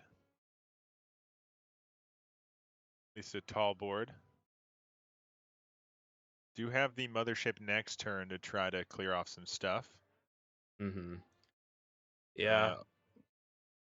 And then you also have Battlegrounds Battlemaster to just kill Ghost if you can't deal with it. Potentially, yeah. Yeah, so I think we'll see a Noyatron Gorilla Bot if Shep's just playing for stats. I must move quickly. And we know though that Ghost does not have a ton of damage on his side. No.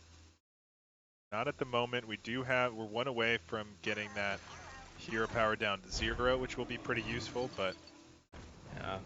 Man, eat your heart out, Sunwalker. That is a big taunt. Ooh, aim shot, a nice pickup though. Right, but you have no ways that you want to actually pop this Divine Shield. It's all very costly, but I think it's probably just Drekthar. As weird as that seems. Yeah. Drekthar or... How much damage do we have right now? We aim shot the face for 4. We have a 6 off of the hero power, another 3 off honorable shot. Still a little bit of a ways off, but yeah, you also could use You could also use the hero power on the minion the Gorilla Bot, yeah. Or on the 6/7 if you want to preserve the Drekthar to go face, because I think that if I'm Ghost, I really want to send this all because I don't think I'm living through another turn. Or another 2 turns, rather. Right.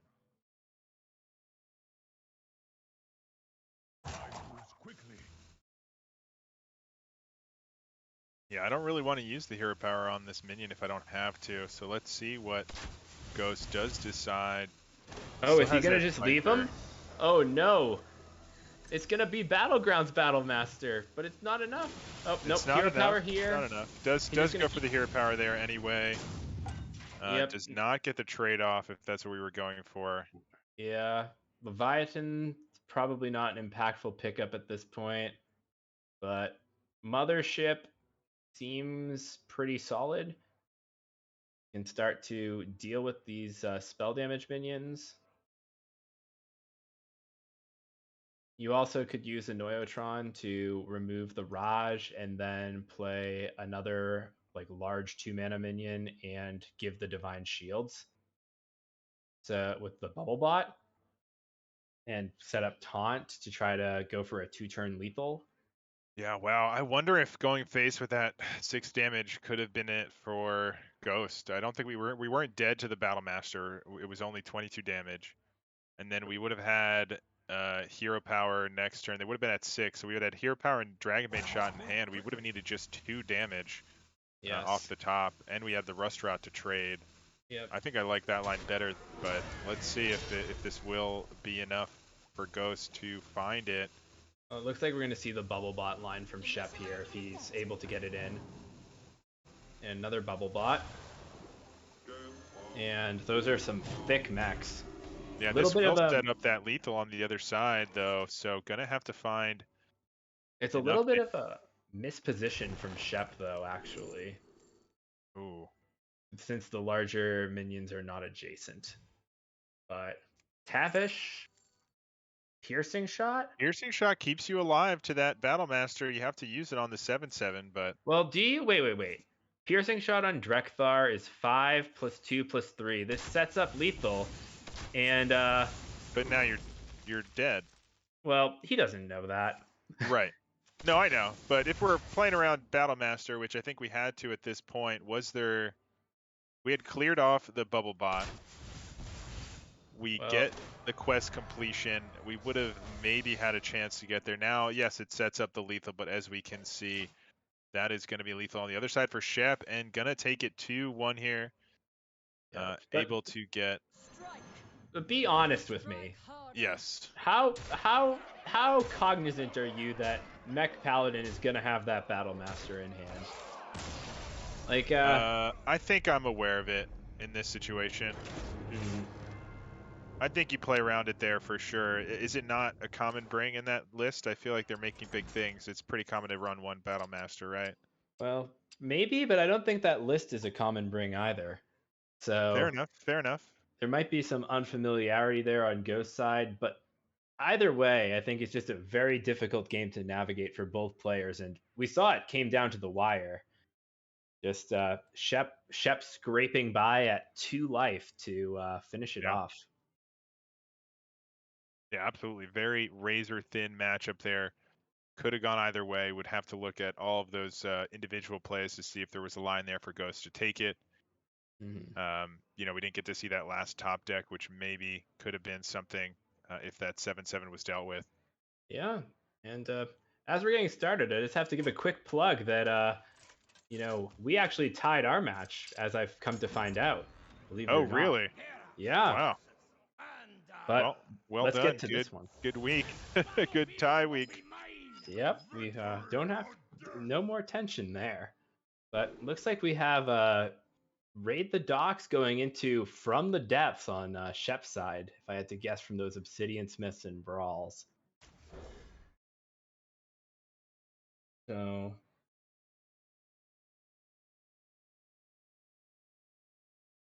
let's see.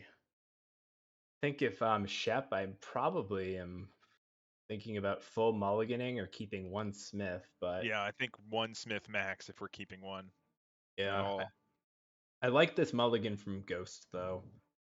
I think that this is a very, very good keep. Yeah, And just especially on the coin. yeah. The freebooter is really powerful into the Obsidian Smith. And I think it's reasonable to keep that both against Control and against Quest. And well, Shep's keeping both Obsidian Smiths. So we'll see. And there is the Forged in Flame. And Ghost gets an Obsidian Smith of his own. Yeah, I think if we do see the Obsidian Smith come down, I think it's going to be that coin freebooter from Ghost Absolutely. into that Bloodsail Amalgam or Obsidian, either one. Yes, and okay, it looks like it's Charge Warrior. Yeah, sure does. I think that does give a few more percentage points into that Quest Hunter. You have that inevitability that you don't have otherwise. Yeah, and I think we might be looking at that matchup. This is a very, very difficult one for German Shep to win, just on the stats, but a little better off than a normal Control Warrior, so we'll see where it goes. And, know it with our knowledge here from the booth that Ghost has Stormwind Freebooter available next turn. It's just going to be difficult for Shep to fight back onto the board. Yeah, and Ghost going exactly for that. On the other side, Shep, it looked like going for the Shield Slam to try to get some board control tools here. Right.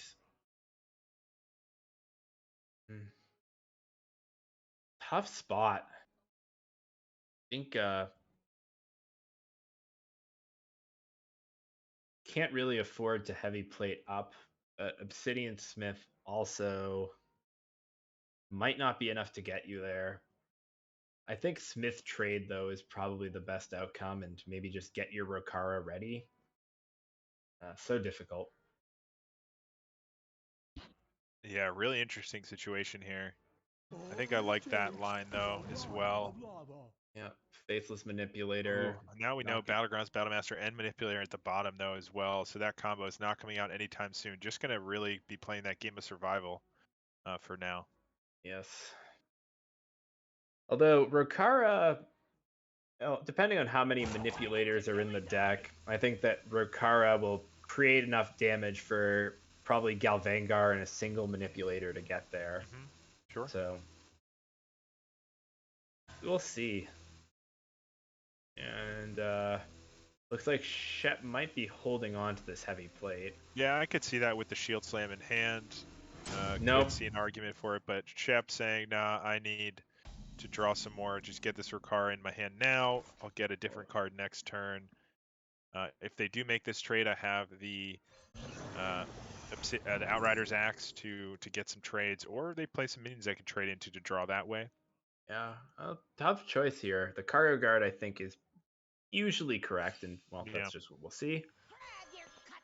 And there we go. Time indeed to buckle swash.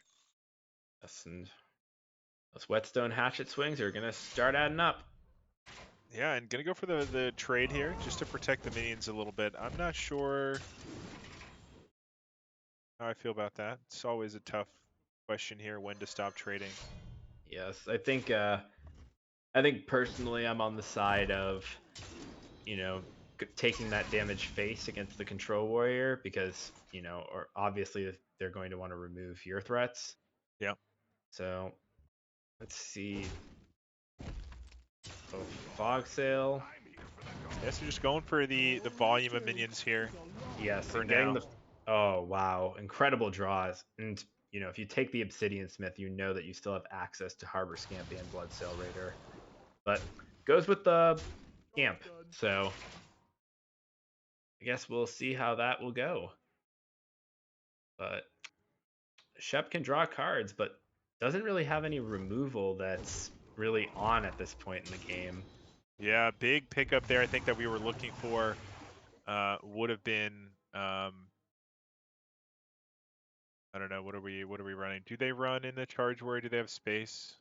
I believe they are running Shield For Shatter. rank, what about Ranker? Do they have space for Ranker? That's really what I was looking at there with that trade, allowing for a nice Ranker potential.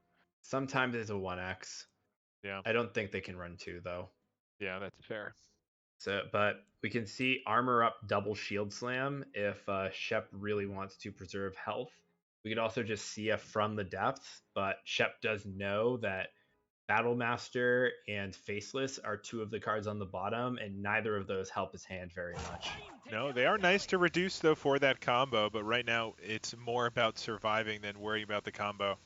Right, and looks like Shep is going to just choose to draw 3 here and destroy what's left of his axe. And none of those are what you want. And he gets a Brawl there for 3 mana, which could be pretty nice here, but it's so much damage. Yeah, it is a lot of damage. We'll probably see this scamp into a Cannoneer, I would guess, with this weapon available. I think this puts Shep to 2. Yeah, that's 4 damage. That's another 4 damage, plus the 8 damage. Is that 2 or is that 1? Yeah, that's 1 life. Wow. Yeah, I was going to say, Did not I count the thought it weapon was swing. 1 life. So setting it up here with just that weapon to clean things up, as well as that Cannoneer available next turn. So 2 Get mana some Brawl. extra damage. So it looks like it'll probably be Brawl, Heavy Plate, Shield Slam, and then Shep can Rokara. Yeah, going to have to be that line here. It's not quite enough for the Cannoneer in hand to kill. So, yeah, it looks like Shep will have at least another 2 turns to try to stay in it.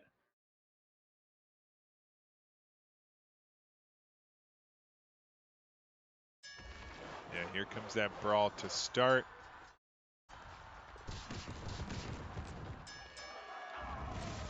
Oh, It's the best result. Not that it matters so much here. Still has to probably go for that clear. Definitely. And well, he's at 9, then still can live, but I don't think you just want to take 2 damage at this point.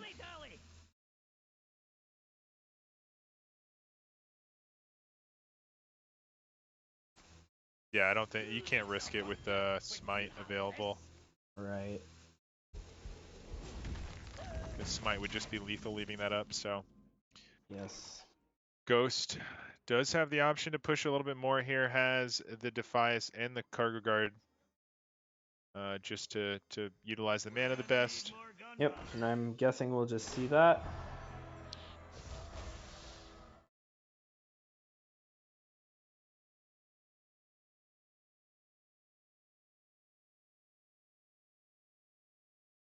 Maybe considering the Obsidian Smith here as well, but I think probably just going to utilize the mana. No, gonna go for the Obsidian Smith just to try to maybe find another answer. If Smite was at the bottom there, could have potentially been a pull. Yes. Try to win off of that. Does not find it though, so gonna just go for that Trawler to try to continue to dredge some good cards. So Rokara seems like the obvious choice here, and well, it's nice too because you set up that honorable kill onto the Obsidian Smith next turn. Mm-hmm. And maybe you can use Rokara to draw 5 with the Forged in Flame if you're really sure that could pan out. Yeah, I'm trying to see what other sort of line we have here. I guess you could go Outrider's Axe and Shield Slam. That does put you in quite a lot of danger, though. I think it's hard not to play the Rokara here.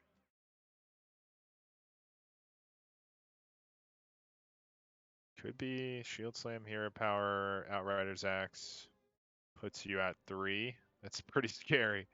I mean, you're just dead to... Yeah. I think it's got to be Rokara and just hitting the Cannoneer. There's just nothing else that looks good. And I think,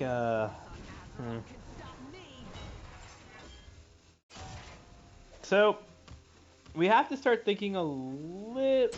Oh! Oh. That is a very interesting play on Shep's side. Yeah, I'm I don't wondering think... about that one. If that was just time, or... Well, I guess either way, Shep is taking the damage. And he does have Brawl available. But I Sure. can't imagine that Brawl is the choice. Ooh, this Well, does good pickup. That does open give up him a the clear. Shield Shatter. Yeah, you can clear with And the Shield honor. Shatter now. You can Yeah. Shield Shatter, and then you can use. So you can do this a few ways. Because you can do it for 2 mana and then use a Shield Slam onto the Rokara. Or you can Shatter and honorably kill the Rokara for 6 mana. That's where I'm going. That's the way I'm leaning here, personally. I think, though, that if Shep has the mana available, he can go for the Forged in Flame and maybe develop the Axe or find some more healing. So Shep's going to go that route, it looks like. So we'll probably see the Forged in Flame now after he swings. Yep. Sure, yeah. I like that line as well. So he has 4 mana available to try to make something happen with the top 5 cards. Another to the front. Shield Block. Frozen Buckler. Shield Block does give you some more health here in that Shield Slam. Yeah, I think block Slam seems like a good option. Or at least the best that Shep's got. With those double Buckler pickup too, that's going to keep us alive a little bit longer as well. Yeah, and you want to probably space those out over the next 2 turns. Use them almost like ice blocks. Yeah, this is looking like maybe the turn that Shep was able to turn things around at 1 health with 15 armor. Well, these pirate weapons, though, pretty beefy. They are. That is not a good pirate, though, to pick up in that 2-1. Yeah, and I think that if you're Ghost here, you can probably afford to hold back the Raider. I was thinking, yeah, the Raider or the Captain, either one is reasonable. Well, I think the Raider gives you a lot more reach with Mr. Smite on average, which is why I would think holding that back. Plus, you can mana efficiently play the Captain and make your board a little bit more resilient. But yeah, no, I it agree. does. The Captain does expose the honorable kill, so I think this is probably why Ghost went with the Raider. Yeah, on the other side, we do have the other shield shatter Yes. available here again. I think though that Shep probably, if he can, wants to set up an honorable kill onto one of these minions somehow. But it doesn't look like there's a great way to do that. We could I'm also not see it from the seeing depths. it. We could Yeah, see it from the from depths, I think we'll see at some point during this turn for sure. It's more of a question of what else we're doing. Yeah, but you can start with from the depths if you want to think about cycling heavy plate, because you can draw the card immediately if it's a good hit. So I think that Shep must not be planning to do that this turn. No. All right, there's Finley, and Shep knows the cold combo is not on the bottom. I think you have to clear. And then is he just going to plate up? Yeah, I think that's smart. Play around all the damage. Yeah, not risk anything here. This is going to be the gift that keeps on giving on the other side, though. Finds another captain. Yep, and there is Fog Cell Freebooter, which is another good one to develop. And push another 5 damage, and then we know that Shep is going to be taking 5 at the start of his turn if there's any armor left. So once again, we'll be a little bit on the back foot, but I don't know. Does Finley set up a deterministic lethal here with From the Depths? I think that Shep might have won if he sees it. Yeah, what do we have? We have the bottom 6 cards. We know one is Battle Master, one is a Faceless. We have both to the fronts already. So Gal Vanguard's in the bottom 5 as well. I think if he draws Galvangar or Faceless, he loses, or not loses, but he doesn't win. But if he draws any Faceless other we card, know is in the bottom, right? So it's not going to be Faceless. It's really just Gal It's Vanguard. Galvangar! Ooh, and here it is. So Galvangar means that Shep I cannot win this turn unless Shep can go double to the front, Galvangar and Finley, and is that it? I think that must work, right? The bottom Right. 5 cards, it should, yeah. Yep, because those, so Shep has lethal here if he can Well, spot you could it. also Faceless, right? You double Right. to the front, Galvangar Faceless, Finley. Shep has it all. It's there's a lot of ways to do this. Shep has it all, and he's gonna get it all. Because he doesn't even need that From the Depths anymore. No. So yeah. Wow, incredible game. Absolutely incredible. Well navigated by Shep, and yeah, that should be the one mana there, and then another. Yep, that and then he's got the Mr. Smite too. Shep had all the damage. All of it at the bottom. Well, and what a win there! Takes the series. I guess when you're that good, having your combo on the bottom just works for you, right? Oh, wow. Yeah. I mean, I would say so. It certainly worked out here. I think honestly in this matchup, that's honestly what you want, right? You want all your control tools early. We saw him get down to 1 health. You know, Shep very close to being taken out there, but finds enough of that removal, enough of those survival tools with all those combo cards in the bottom, and then just in time able to get those bottom 5 cards to finish it off. Crazy game there. Really well played. Ghost valiantly fought, but not going to be able to get it here. And that does mean that this week, Season 21 THL Legacy Series team takes the win. 15-11 on the other side. Well fought by Hearthstone Academy. But that is going to be the first win for that team. There you go. So we got German Chef who's able to join us. So I'm just adding him to the channel here. Here we go. Oh, hello. Congratulations. Oh, he's not in yet. Not in yet. Nope. Oh, there we go. That was too soon. What's going on, Hey. sir? You made it. And I made it at long last. Big win there, huge win. Takes it for your team there at the very last second. 1 health remaining, able to compile that armor. I mean, what a last game to finish things off. Tell me a little bit about how it's got to feel right now. And then, of course, we'll talk about the play there because there were some fun lines and some really good way to finish things off there. But yeah, first tell me how you're feeling here. Yeah, no, that was like a very close series. It was like much closer than I was expecting, and the games were very difficult. I did not want them to be that difficult, and like I kept on ending it at like 1 HP and 2 HP, and I'm just like shaking. It's too close. Yeah, absolutely. Was razor thin there throughout. Finding the right lines there, though. I mean, full combo pretty much at the bottom of the deck, lining up nicely there in the end, though, able to survive just enough and find the line. We were looking at that play at the very end, that very last play, and we were like, I mean, it took us a second, but we did get there, and you must have been kind of thinking that for quite a while in that game after seeing that first dredge. You had the Battle Master back there, you had a Faceless back there. Were you Right. were you kind of thinking that potential line pretty early on, and then just kind No, of yeah. coming in? That's kind of like the ideal draw. Like in previous Charge Warrior builds, you want like to hit your combo pieces all on the top of your deck. Now you're just praying that they're all on the bottom, because then you can hit all your removal and get that through the game. And as soon as you hit Finley, it's pretty much lethal. So like as soon as I saw that Finley, I knew it was. I just had to gain armor and I just had to live one turn, um, and Yeah, make it go next turn.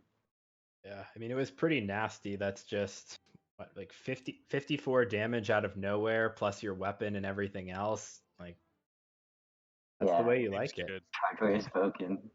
So For real. anyway, though, warrior aside, you brought a mech paladin Oh yeah. and put in a little bit of work with that. So what was your thinking in working that mech paladin into the lineup? Okay, so hear me out. I'm actually like considering bringing Mech Pally to the Masters Tour, uh, because like I'm expecting like a lot of control there. Pally does pretty well against that. But in this particular matchup, I was expecting him to bring a Quest Hunter and a Quest Warrior and a Fell Demon Hunter. And then I was just looking at Control Pally versus Mech Pally, and Mech Pally was pretty much had better stats across the board. That being said, after playing Mech Pally, I really do not like the deck. Like it came very close, and Mech Pally, it's very difficult to win board if you're behind. Mhm. And also like with the Quest Hunter, uh, I was thinking that Mech Pally would be better because if you get Vipered as a control paladin, you just can't out heal the Quest Hunter. And I think I expected him to think I was gonna bring control paladin, but then I like got to turn 3 and I had like the prismatic jewel kit on the board, and I'm like, okay, I just died a Viper anyways. This is not a good call. But anyway, got that too. So Yeah, I think the lack of rushers and removal up until the late game really hurts because I think Mothership was the first actual interactive tool you had it all in your deck, and that's yeah, tough. right. Yeah, I think that game there might have been a chance actually for Ghost to beat you if he instead used the what was it the piercing shot on the 7/7 because then the Battle Master wouldn't have been enough. Yeah, And then I mean, maybe like, he could have top decked the lethal. I wasn't sure there, if that right. was possible, but it was still an interesting line there. I haven't I seen think Mech like, Paladin so much, so is Battle Master a common bring? Is that a tech that you brought? yeah, I'm not sure like what the best mech Pally brings or like deck lists currently are, but if I go on HSV play, the list that it has does not have Battle Master. Oh, So actually, Mech Paladin being such a bad deck makes it a perfect deck for close lists. Because I yeah. guess like if he knew I had Battle Master in my deck, then I'm sure he would have played around it better. Yeah. But yeah, the fact that it's like really not played much at high ranks makes it like you don't really know how to play against it very well, especially in close lists. Yeah. But I don't think I've seen a mech paladin on ladder myself probably since the second day of the season. And I know yeah, we're hanging right around the same place, kinda, so like it makes sense that it's just not there all that much. right. And we were talking during the game about whether Ghost should be reasonably expecting the Battlegrounds Yeah. Battlemaster, and I think we were a little bit split on whether it was going to be a core inclusion in mech paladin build for Conquest, but it seemed pretty great, and honestly was your best shot at really winning that matchup. So looked like a good Right. choice. Awesome. Well, congrats once again. Any other thoughts here for Shep before we let him go? Oh. Gotta ask Shep, you got any shout outs for the crowd? We've got a Yeah. big group tonight. We have around 70 viewers. I think from what I understand, they're all here to see you. So The Shep stands. Oh yeah, you know me. Well, I guess thanks for stopping by. Super happy to get the win, and I don't know. Hopefully, I can like be back for like casting or a match next Okay. time. But There you go. So just Yeah, one now question, you actually. revealed all your competitors. What you were gonna. Sorry, Sokka, to cut you off. Go ahead, I'll buddy. let you go in a second. My apologies. But yeah, I guess. Do you think these are players that are also going to be in Masters Tour? They're gonna now they know what your mech sort of potential is, or what are they thinking? You I think you're mean, reveal too much here? Mech Paladin's the type of deck that you can tell everyone you're bringing, and they won't take you seriously. So you can bring it anyway. Okay, there you go. Heard it here first. Saku, sorry about that. Go ahead. Oh, it's okay. It's all good. All right. Rogue Shep, bring that. All right, man. I'll do it. Thanks for joining us, buddy, and enjoy your evening. Yeah, thanks. You too. Thanks, Shep. All right. Now we got the last match of the evening. We got Pod People. I was trying to. War. Yeah, I was trying to think of an alliteration here, but Hero series. not working. So, double Druid ban. Surprise? No. Got Starlax with Dad Legend and Ridiculous Hat with F2L Black and another Hero series. So back to the other format. What do we think of these lineups so far? It looks like both players are going to be bringing similar things, but Starlax on Hunter, Mage, and Warrior post ban, and Hat on Demon Hunter, Hunter, and Mage. Wow, yeah.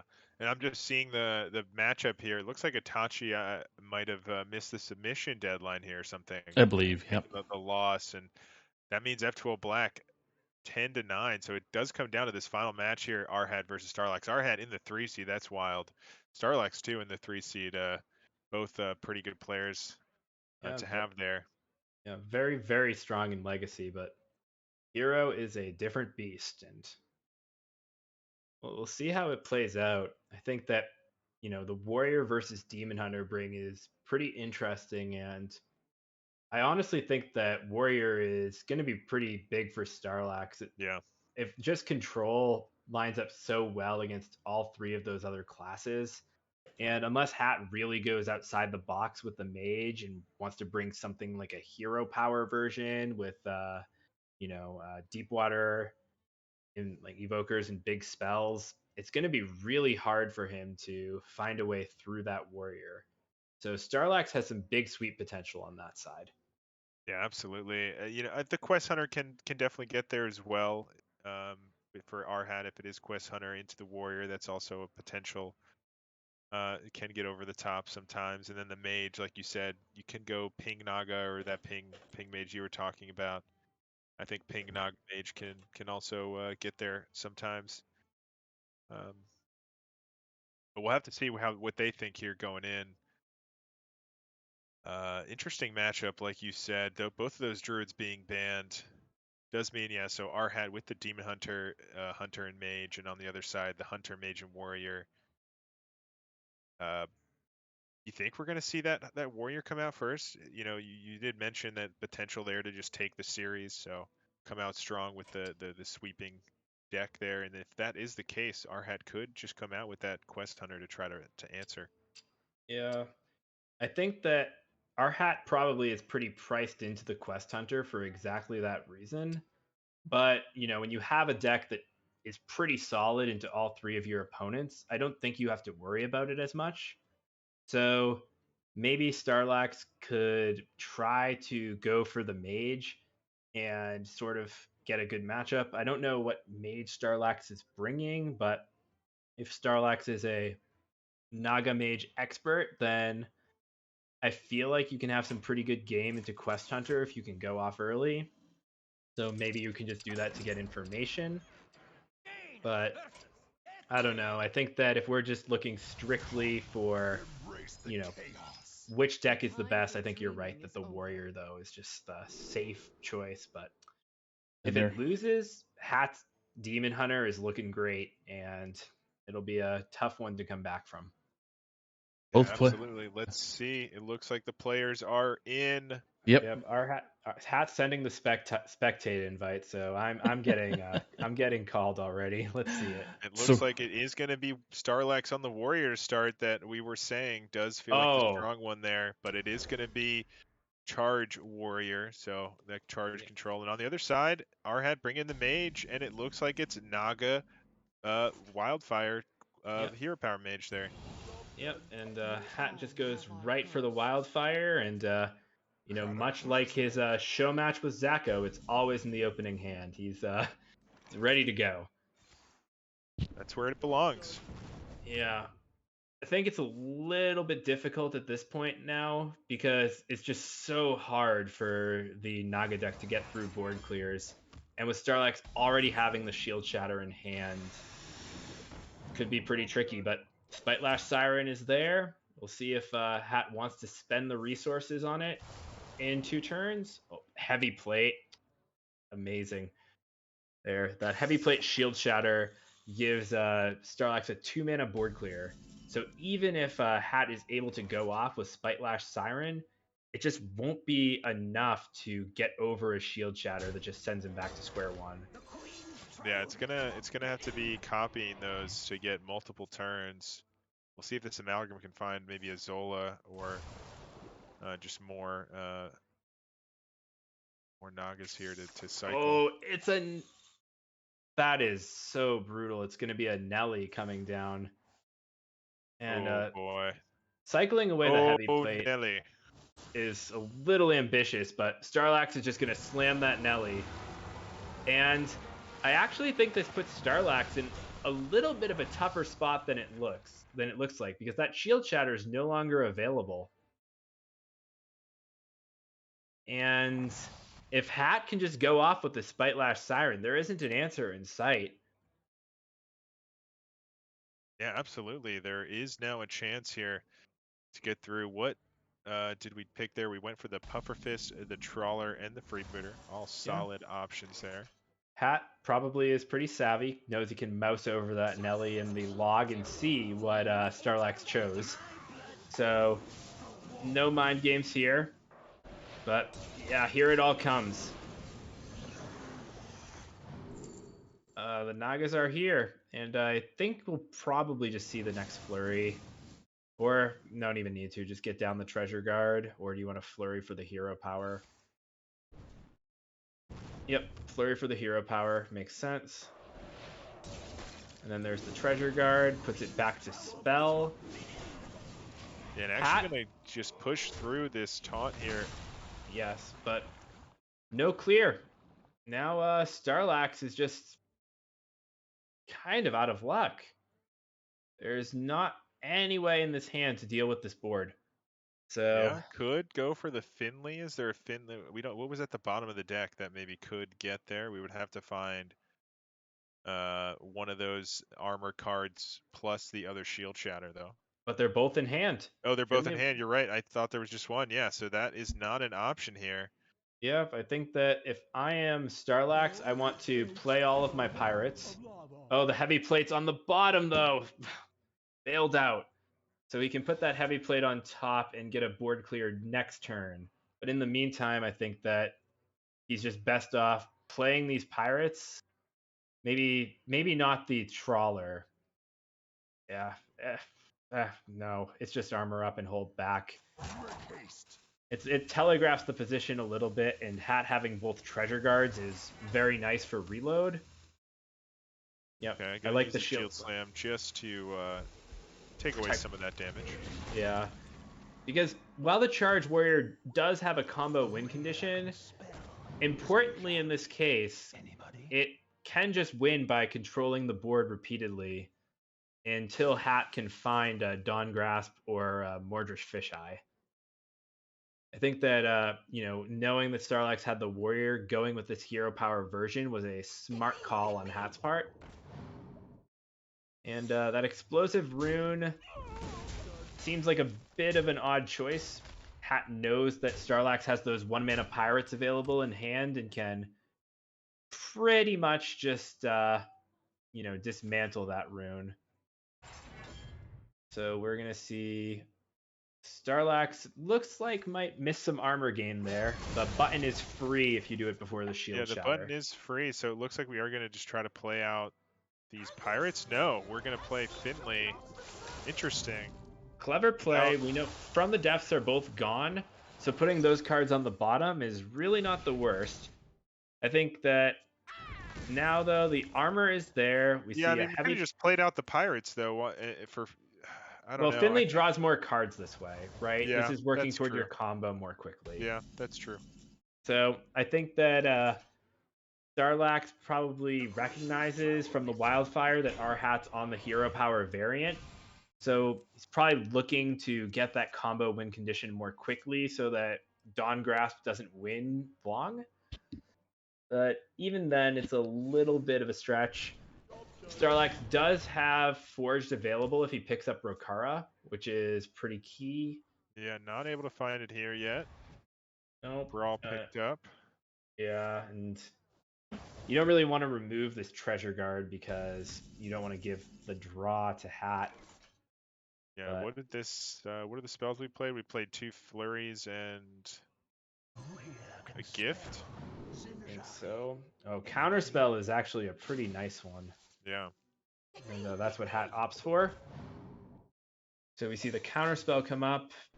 That's probably going to eat a Shield Slam, if I had to guess. But Frozen Buckler, another card you don't really want to see. So maybe here spend a Brawl.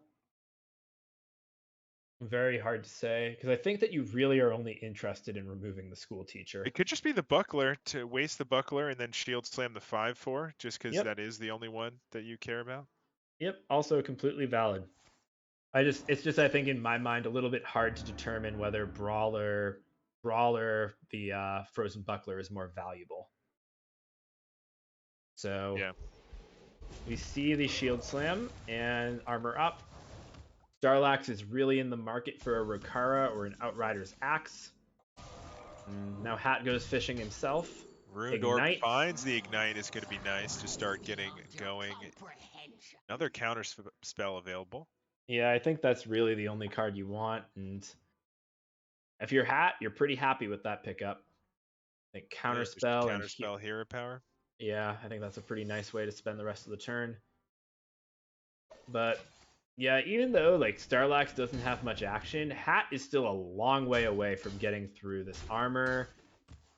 And Obsidian Smith could, well, there aren't good cards on the bottom. Yeah, it's just going to be those pirates, and I mean you could continue doing that with the trawler, but do you really want? Trawler is the opposite of what you want. You don't want the cards on the bottom. You're just dredging again. Yeah, you're just taking the bottom again, which is not what you're looking for here. And now you're. So Hat probably knows here that Starlax is board clear heavy, so I would assume that Hat will probably try to play off the board as much as he can, but does commit the Savara, Flurry, and Gifts of Ashara. So you could spend another Naga here to Gifts, try to get that Varden, but now you're playing into Brawl. Yeah, I think I like holding on to the Naga till next turn. Yeah. You probably force out a Brawl or something this turn anyway.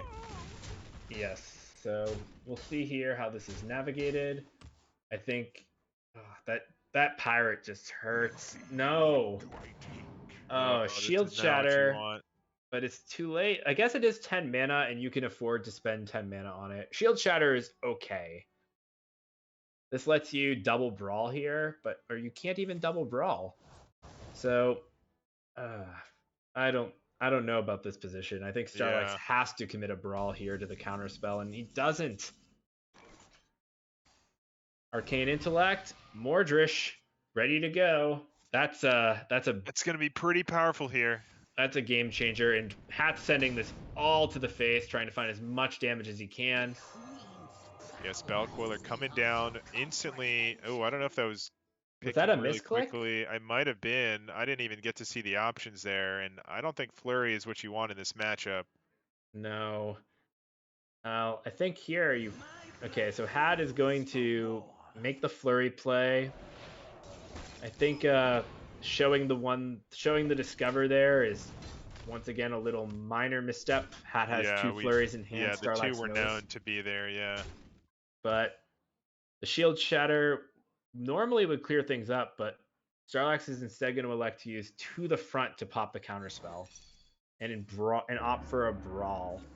In the ideal world here, Starlax leads up the treasure guard or the 3/4 pirates. Let's see. Wow. So yeah, likes to save one of the brawls and use one of the to the fronts. That is going to reduce the potential damage later on if we get to that. Well, later on is not going to be around for long here. We got double reckless now. Spite Lash is back, and Spite Lash could be the choice, but I think Hero Power Reckless seems very nice here to set up some damage here. But Oh, we're Spite going Lash, for it. yeah. And Amalgam of the Deep. Going. Yep. So Hat can go off for a little bit here. Can he also weave in a Reckless Apprentice? I think he will. Probably take a School Teacher. Nope. Takes the Coiler. And Apprentice comes down. So, Rokara. Big draw. Yeah, that's Rokara, a really big pickup. It does allow for the Rokara shield shatter. Yeah, I wasn't sure about that Reckless at the end there, too. It's not really pushing that much more, but... I think I might have liked the armor up, but you also here have the Forged available now, which is a huge difference maker. Starlax will go for the health, which I think is smart. That works. Shield shatter. Now that secret is gonna hang. Oh, well, he's gonna save it for next turn. I think that's a little suspect in case Hat finds a counterspell again. Nope, Ice Barrier. Ice Barrier is not going to be enough though, so could make Starlax waste a brawl or something here. Yeah. Or a spell just to try to or be too scared. No, just gonna have to rip it. Starlax just goes for it and gets it. So both faceless. Oh, wow, he's Mr. Smite. Axe is nice here. You can pick up the hit on the 2/3. Oh, and there's Galvangar. So we're just looking for that last to the front. Oh no, the ally.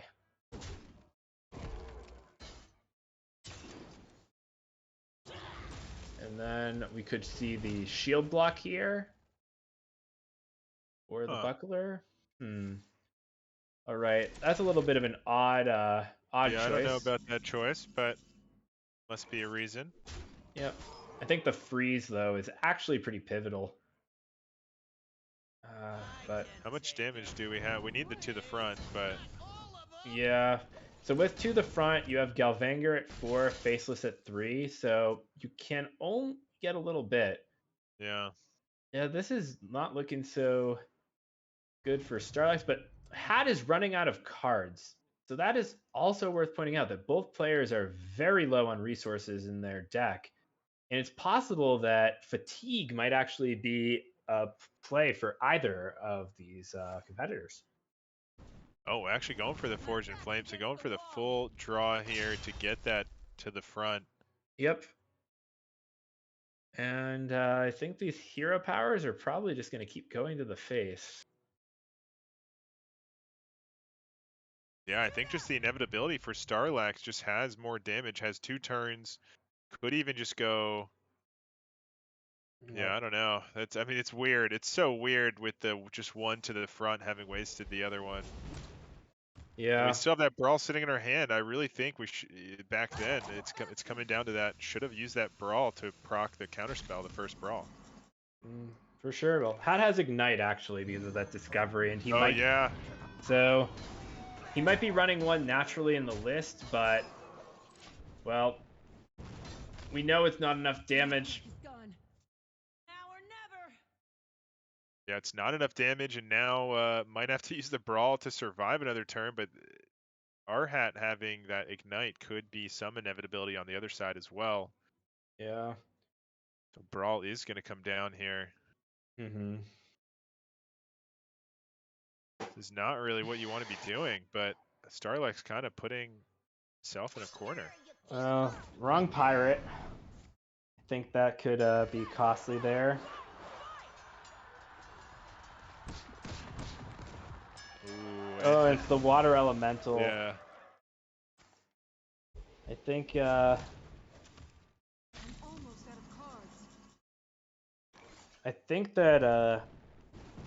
this matchup really just did not work out for Starlax the way he was hoping, and Yeah, those two counter spells being pretty pivotal. yeah, and I think Arhat navigated this exceptionally, but those choices from Starlax there and choosing not to get rid of the brawl, I think was pretty painful. So Yeah, I mean that would have, if we had been at this point without that brawl and instead had it to the front, that was the game. So yeah, but that is not the world we live in. So certainly not. Hat takes the 1-0 lead, and Warrior is gone now. So I think Wow. Hat's other decks are looking good in the back, but we'll see if Starlax's Hunter or Mage can respond. Yeah, I think that was a really, really big win there. Getting the Warrior out of the way means that Hunter and the Demon Hunter are going to feel a little bit better for Arhat moving forward too, in case this Mage is taken down. Definitely, and well, one of these players has Spite Lash Siren and one doesn't. So I think early on I'd have to give the nod to Hat. Yeah, right now, ooh, Starlax with the Mordresh as well, so both running the Hero Power variant. Yeah, I think that makes a little more sense with what Hat was up against, but Starlax may also be able to make it work. So turns on the Crush Claw, puts a Rune Orb in for Savara. Both of those are pretty nice, but elects to take Flame Strike. Now, what will be interesting here is if Hat elects to use the coin early to get it back with Savara, because I know from personally playing Naga Mage that getting multiple coins is powerful. And oh, there's another Spite Lash and two of them, but no cheap activator. Yeah, multiple coins is definitely nice. I think we may see that here, depending on what else happens. Currently, what is in there so far? Just a Rune Orb? Yep. So a second Rune Orb. I think there from Starlax, I actually like just dropping Spite Lash on the board. I know that it's a little bit of a risk, and we know from Hat's hand that he'll be able to deal with it. But sometimes if this Mage deck isn't on First Flame, they can't really react to minions in that way. And Hat hits the Slither Spear. Wow, that is huge. I think Get this the coin is as game. well. Ooh, this is probably it. Yeah. This Hat's going to be able to spend all the mana and keep doing things until Starlax dies. Oh, and those are three really good spells yep, to the Savara. Another Savara. Well. Oh, goes for that. I think I would have taken the Savara there, just with how much mana you know you have coming. Like you have this coin here. Gifts of Ashara. Spell Coiler. Yeah, we have the Spell Coiler. See, oh, they're all happening. This is all happening. Yep, Explosive Runes too. Locks out Starlax. What a sick turn. Yeah, that was wild. I mean, this is exactly what you want for Arhat into this mirror as well. With that Explosive Runes, just locks it out very, very nicely. Flame Strike not going to be available for a few more turns, even though we do have that for Starlax. I mean, this game's over. I know that, Starlax has not conceded yet, but Starlax's only play here is to go Flurry, Savara, and hope for the best. Yeah, like Flurry, Savara, Flurry. Yep. And it doesn't even get them all, but it just can maybe keep him alive. I don't like this. This is not quite going to do it. but Yeah. I see the thought process here. Just survive to 7. You have the Savara next turn to get that flurry back. Yeah, and I think this is like a common play that I see a lot of people make playing against this Naga Mage deck that I don't think is actually very helpful, which is removing the Spite Lash or Siren after it's already After the popped off. play, yeah. Because, you know, the Siren in hand for Hat aside, Hat already has popped off and put the resources into play. And at that point, your best hope is that they're out of things to do, not that you can really just remove the Siren and leave the rest of the board. Right. Because you see here, yeah, absolutely. Especially when you're not building a board yourself that they can trade into and go off again. Like there's no Right. motivation to do that, especially in that case. If you're building a board and you don't want them to then like clear off your board with their minions and then build a full new board with all their mana, I understand that. But in this case, right, hard and to justify. I think that's spot on. So, looking here, we have no boost on the hero power yet, but Hat has 5-7 damage, and each spell he casts is 2. So if Hat can cast 4 spells, then this is lethal here. And it looks like he can. So Hat doesn't actually have to play this Nagaling. Oh no, he's 1 mana off. Unfortunate. 6 mana. Wait. So Hat could have cast all 4 spells there. I think. Is this enough? I think Hat might. No, he's okay with the hero power. He's good. Doesn't Yeah, need the I AI. think- It's the same thing. So. Yeah. Oh one no! off. Nope. Hat missed lethal this way. If he had gone for the arcane intellect instead, he would have killed him. But what? It doesn't matter. That was Well, that was Arcane a Intellect only gave 2 damage also. And the hero right. power is at 2 damage, so it's the same, right? Yep. Okay. Yeah. Same. So 1 damage, but brilliantly navigated game. Yeah. Just so much. And that So is much. going to be a 2-0 lead here. That Ping Naga Mage coming in clutch here for Hat. And that just leaves the Hunter here for Starlax to try to find a win. You'd think it would line up into this pretty decently, but Well, hate to break it to you, but these Nagas, if even Quest Hunter, if they don't get their own proactivity with Drekthar, I think that the Nagas look really good into what Quest Hunter is doing, especially if our Hat can find his Spite Lash Siren. yeah, absolutely. If you have the Spite Lash Siren pop off turn, it's really tough. But the Hunter does have ways to do things before that happens, and often can get there. But right now with this hand, not too exciting. But one thing that the Mage does have to do early on, if it wants to keep doing things, is play some minions, and that gives Starlax some targets. We have the Wound Prey and a Dragonbane shot here, which line up pretty well. I like the pick of Hot Streak here from Hat. Gives him some potential reload if he's going with the Siren. It's another 0 mana spell. But Starlax here gets out, gets that first stage of the quest done, gets the Dragonbane shot back in hand. And there's a Slither Spear, so Siren away. And there it is. That's a wrap, folks. Oh, that might do it. Let's see. Absolutely sick. I think that's probably game, especially if this hyena stays alive. Yeah. All right, just sit back and watch the show. So get to see some our hat APM, right? Yep. Yeah, that's what we're all waiting for here. Some Marhead 8 p.m. and we do have quite a lot to do here, so let's get things moving. We've got the Crush Claw coming in. And then the Hot Streak. Oh, that's a good pickup there. Able to keep it going. Get a Shooting Star, Ice Barrier, Siphon Mana, all reasonable.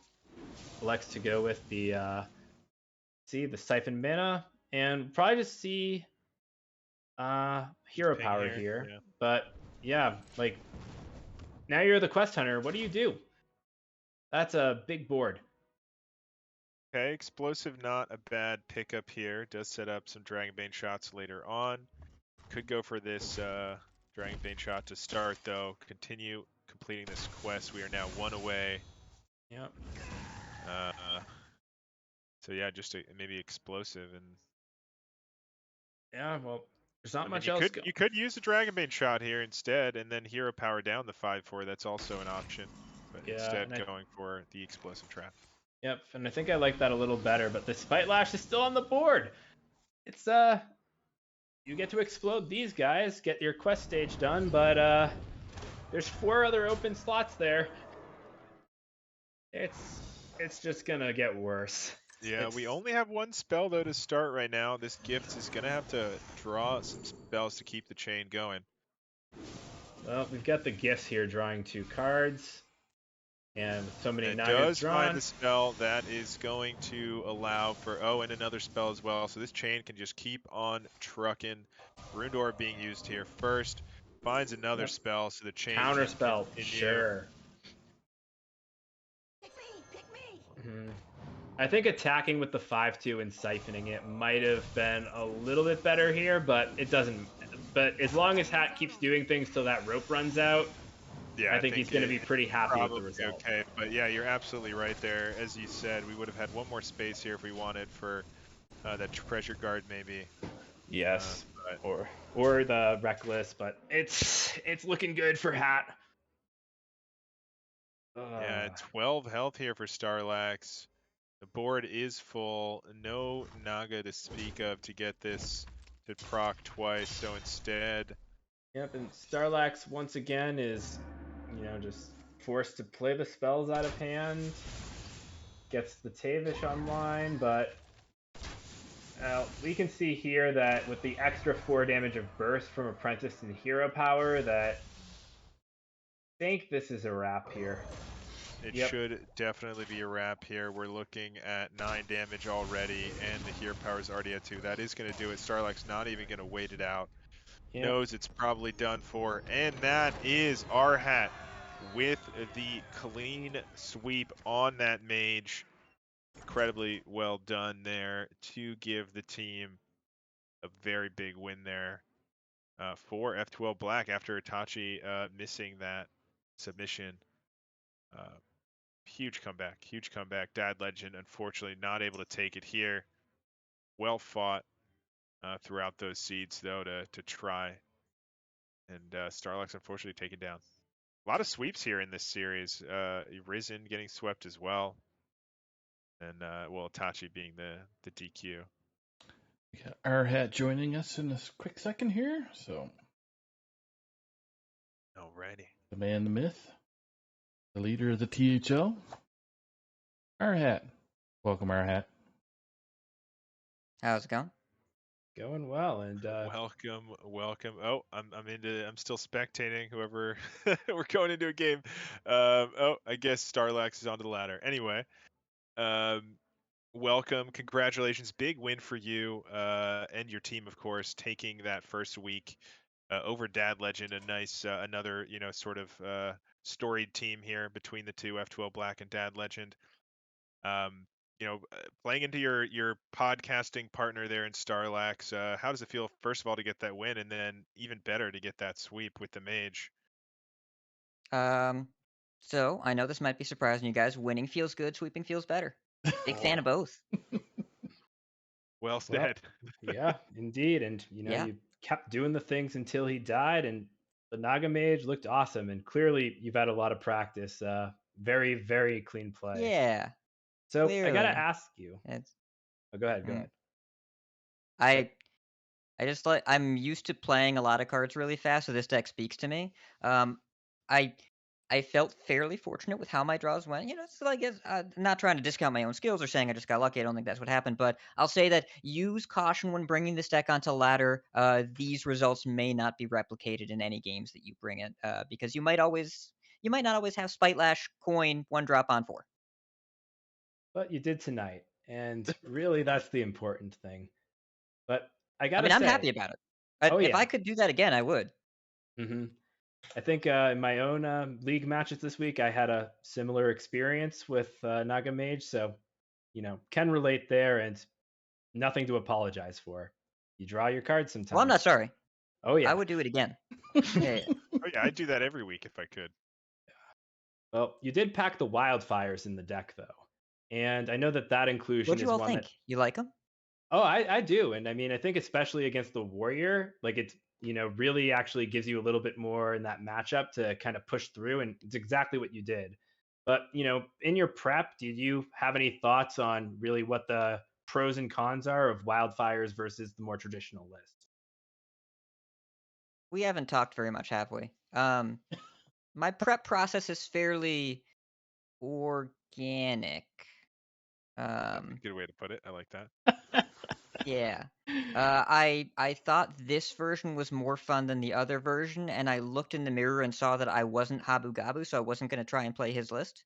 It's like I like the wildfire. Sometimes you have the really gross early hands where you get wildfire and Sivera on the coin in your opener.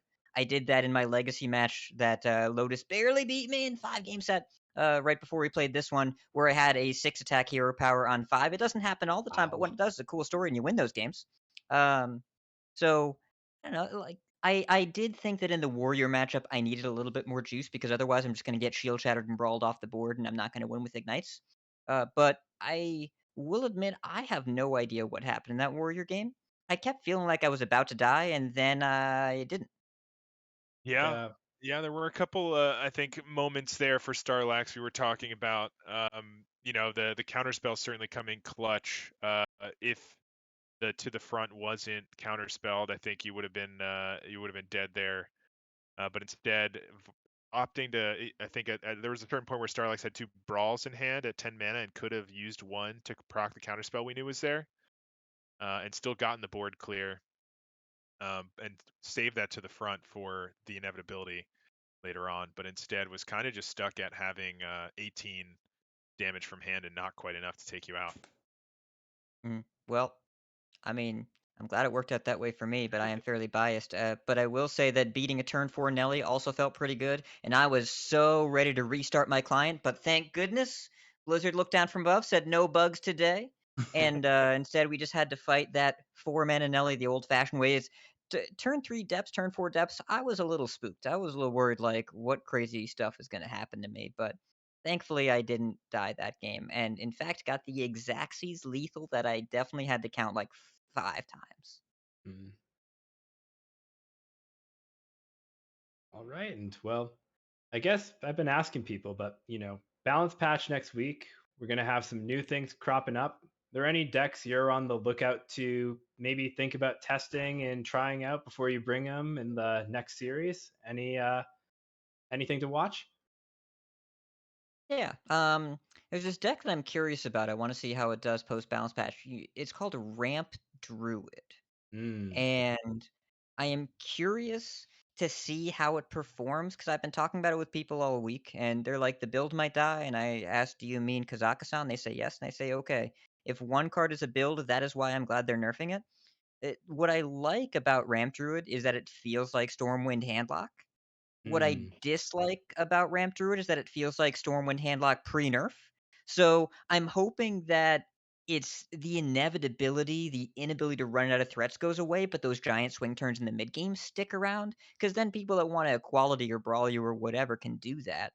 But otherwise, if you survive the first few turns and growth scale is going to be a lot harder, then I hope we just get to make a bunch of 8/8s because I like 8/8s. They're cool. Yeah, nice round line. 8/9's a bit more rare, but 8/8, tried and true. Someone likes their trench stalkers. Oh, well, I guess I like it more than most, according to Justin, but who knows? I think he's onto something there. Not saying it's not a cool card, just I don't know how many people have that in the front of their minds right now. But yeah, like I'm curious about Ramp Druid. I'm curious to see if other aggressive strategies can survive, multi-strike.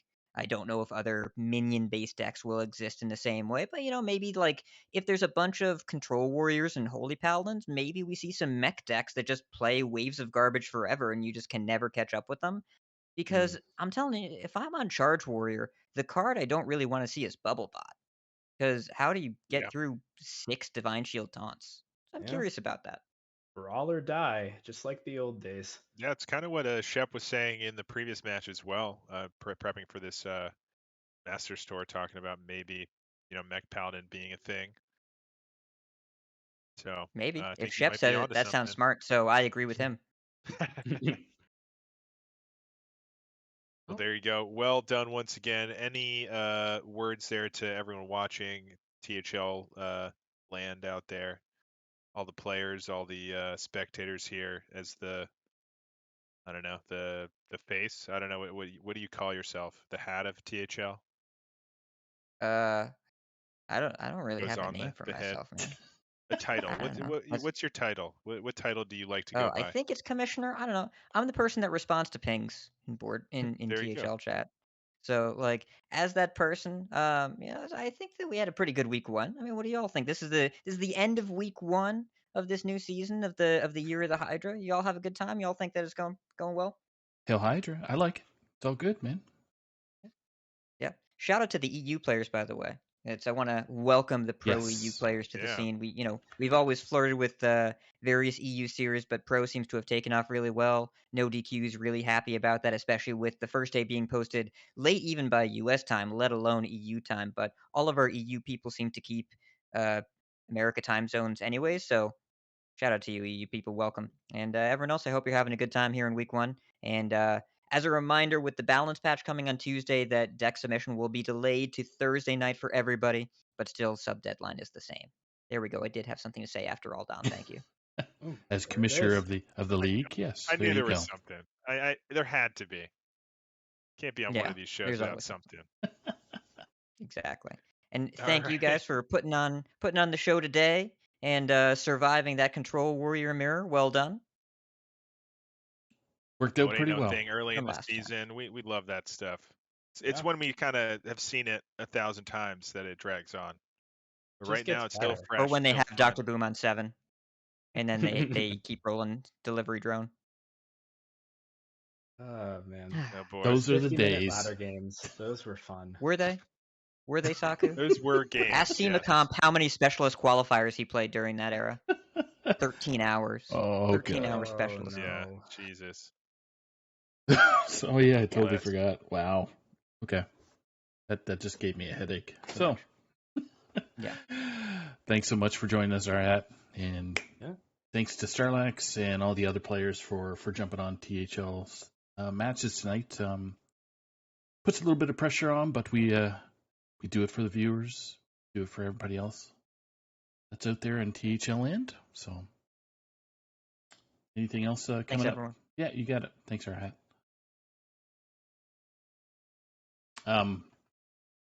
Trying to think of anything else that's coming up this week. We got Heart Center. We got, trying to think of what other shows are coming up now.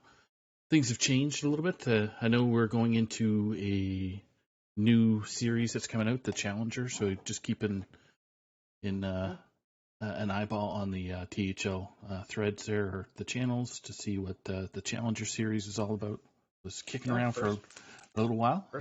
First one tomorrow. Yeah, tomorrow. There you go. Oh, yeah, it's Monday, not the Wednesdays. I thought it was Wednesdays. Oh. And then Wild and Out also returns this week. There we go. Pretty sure. So that's another one.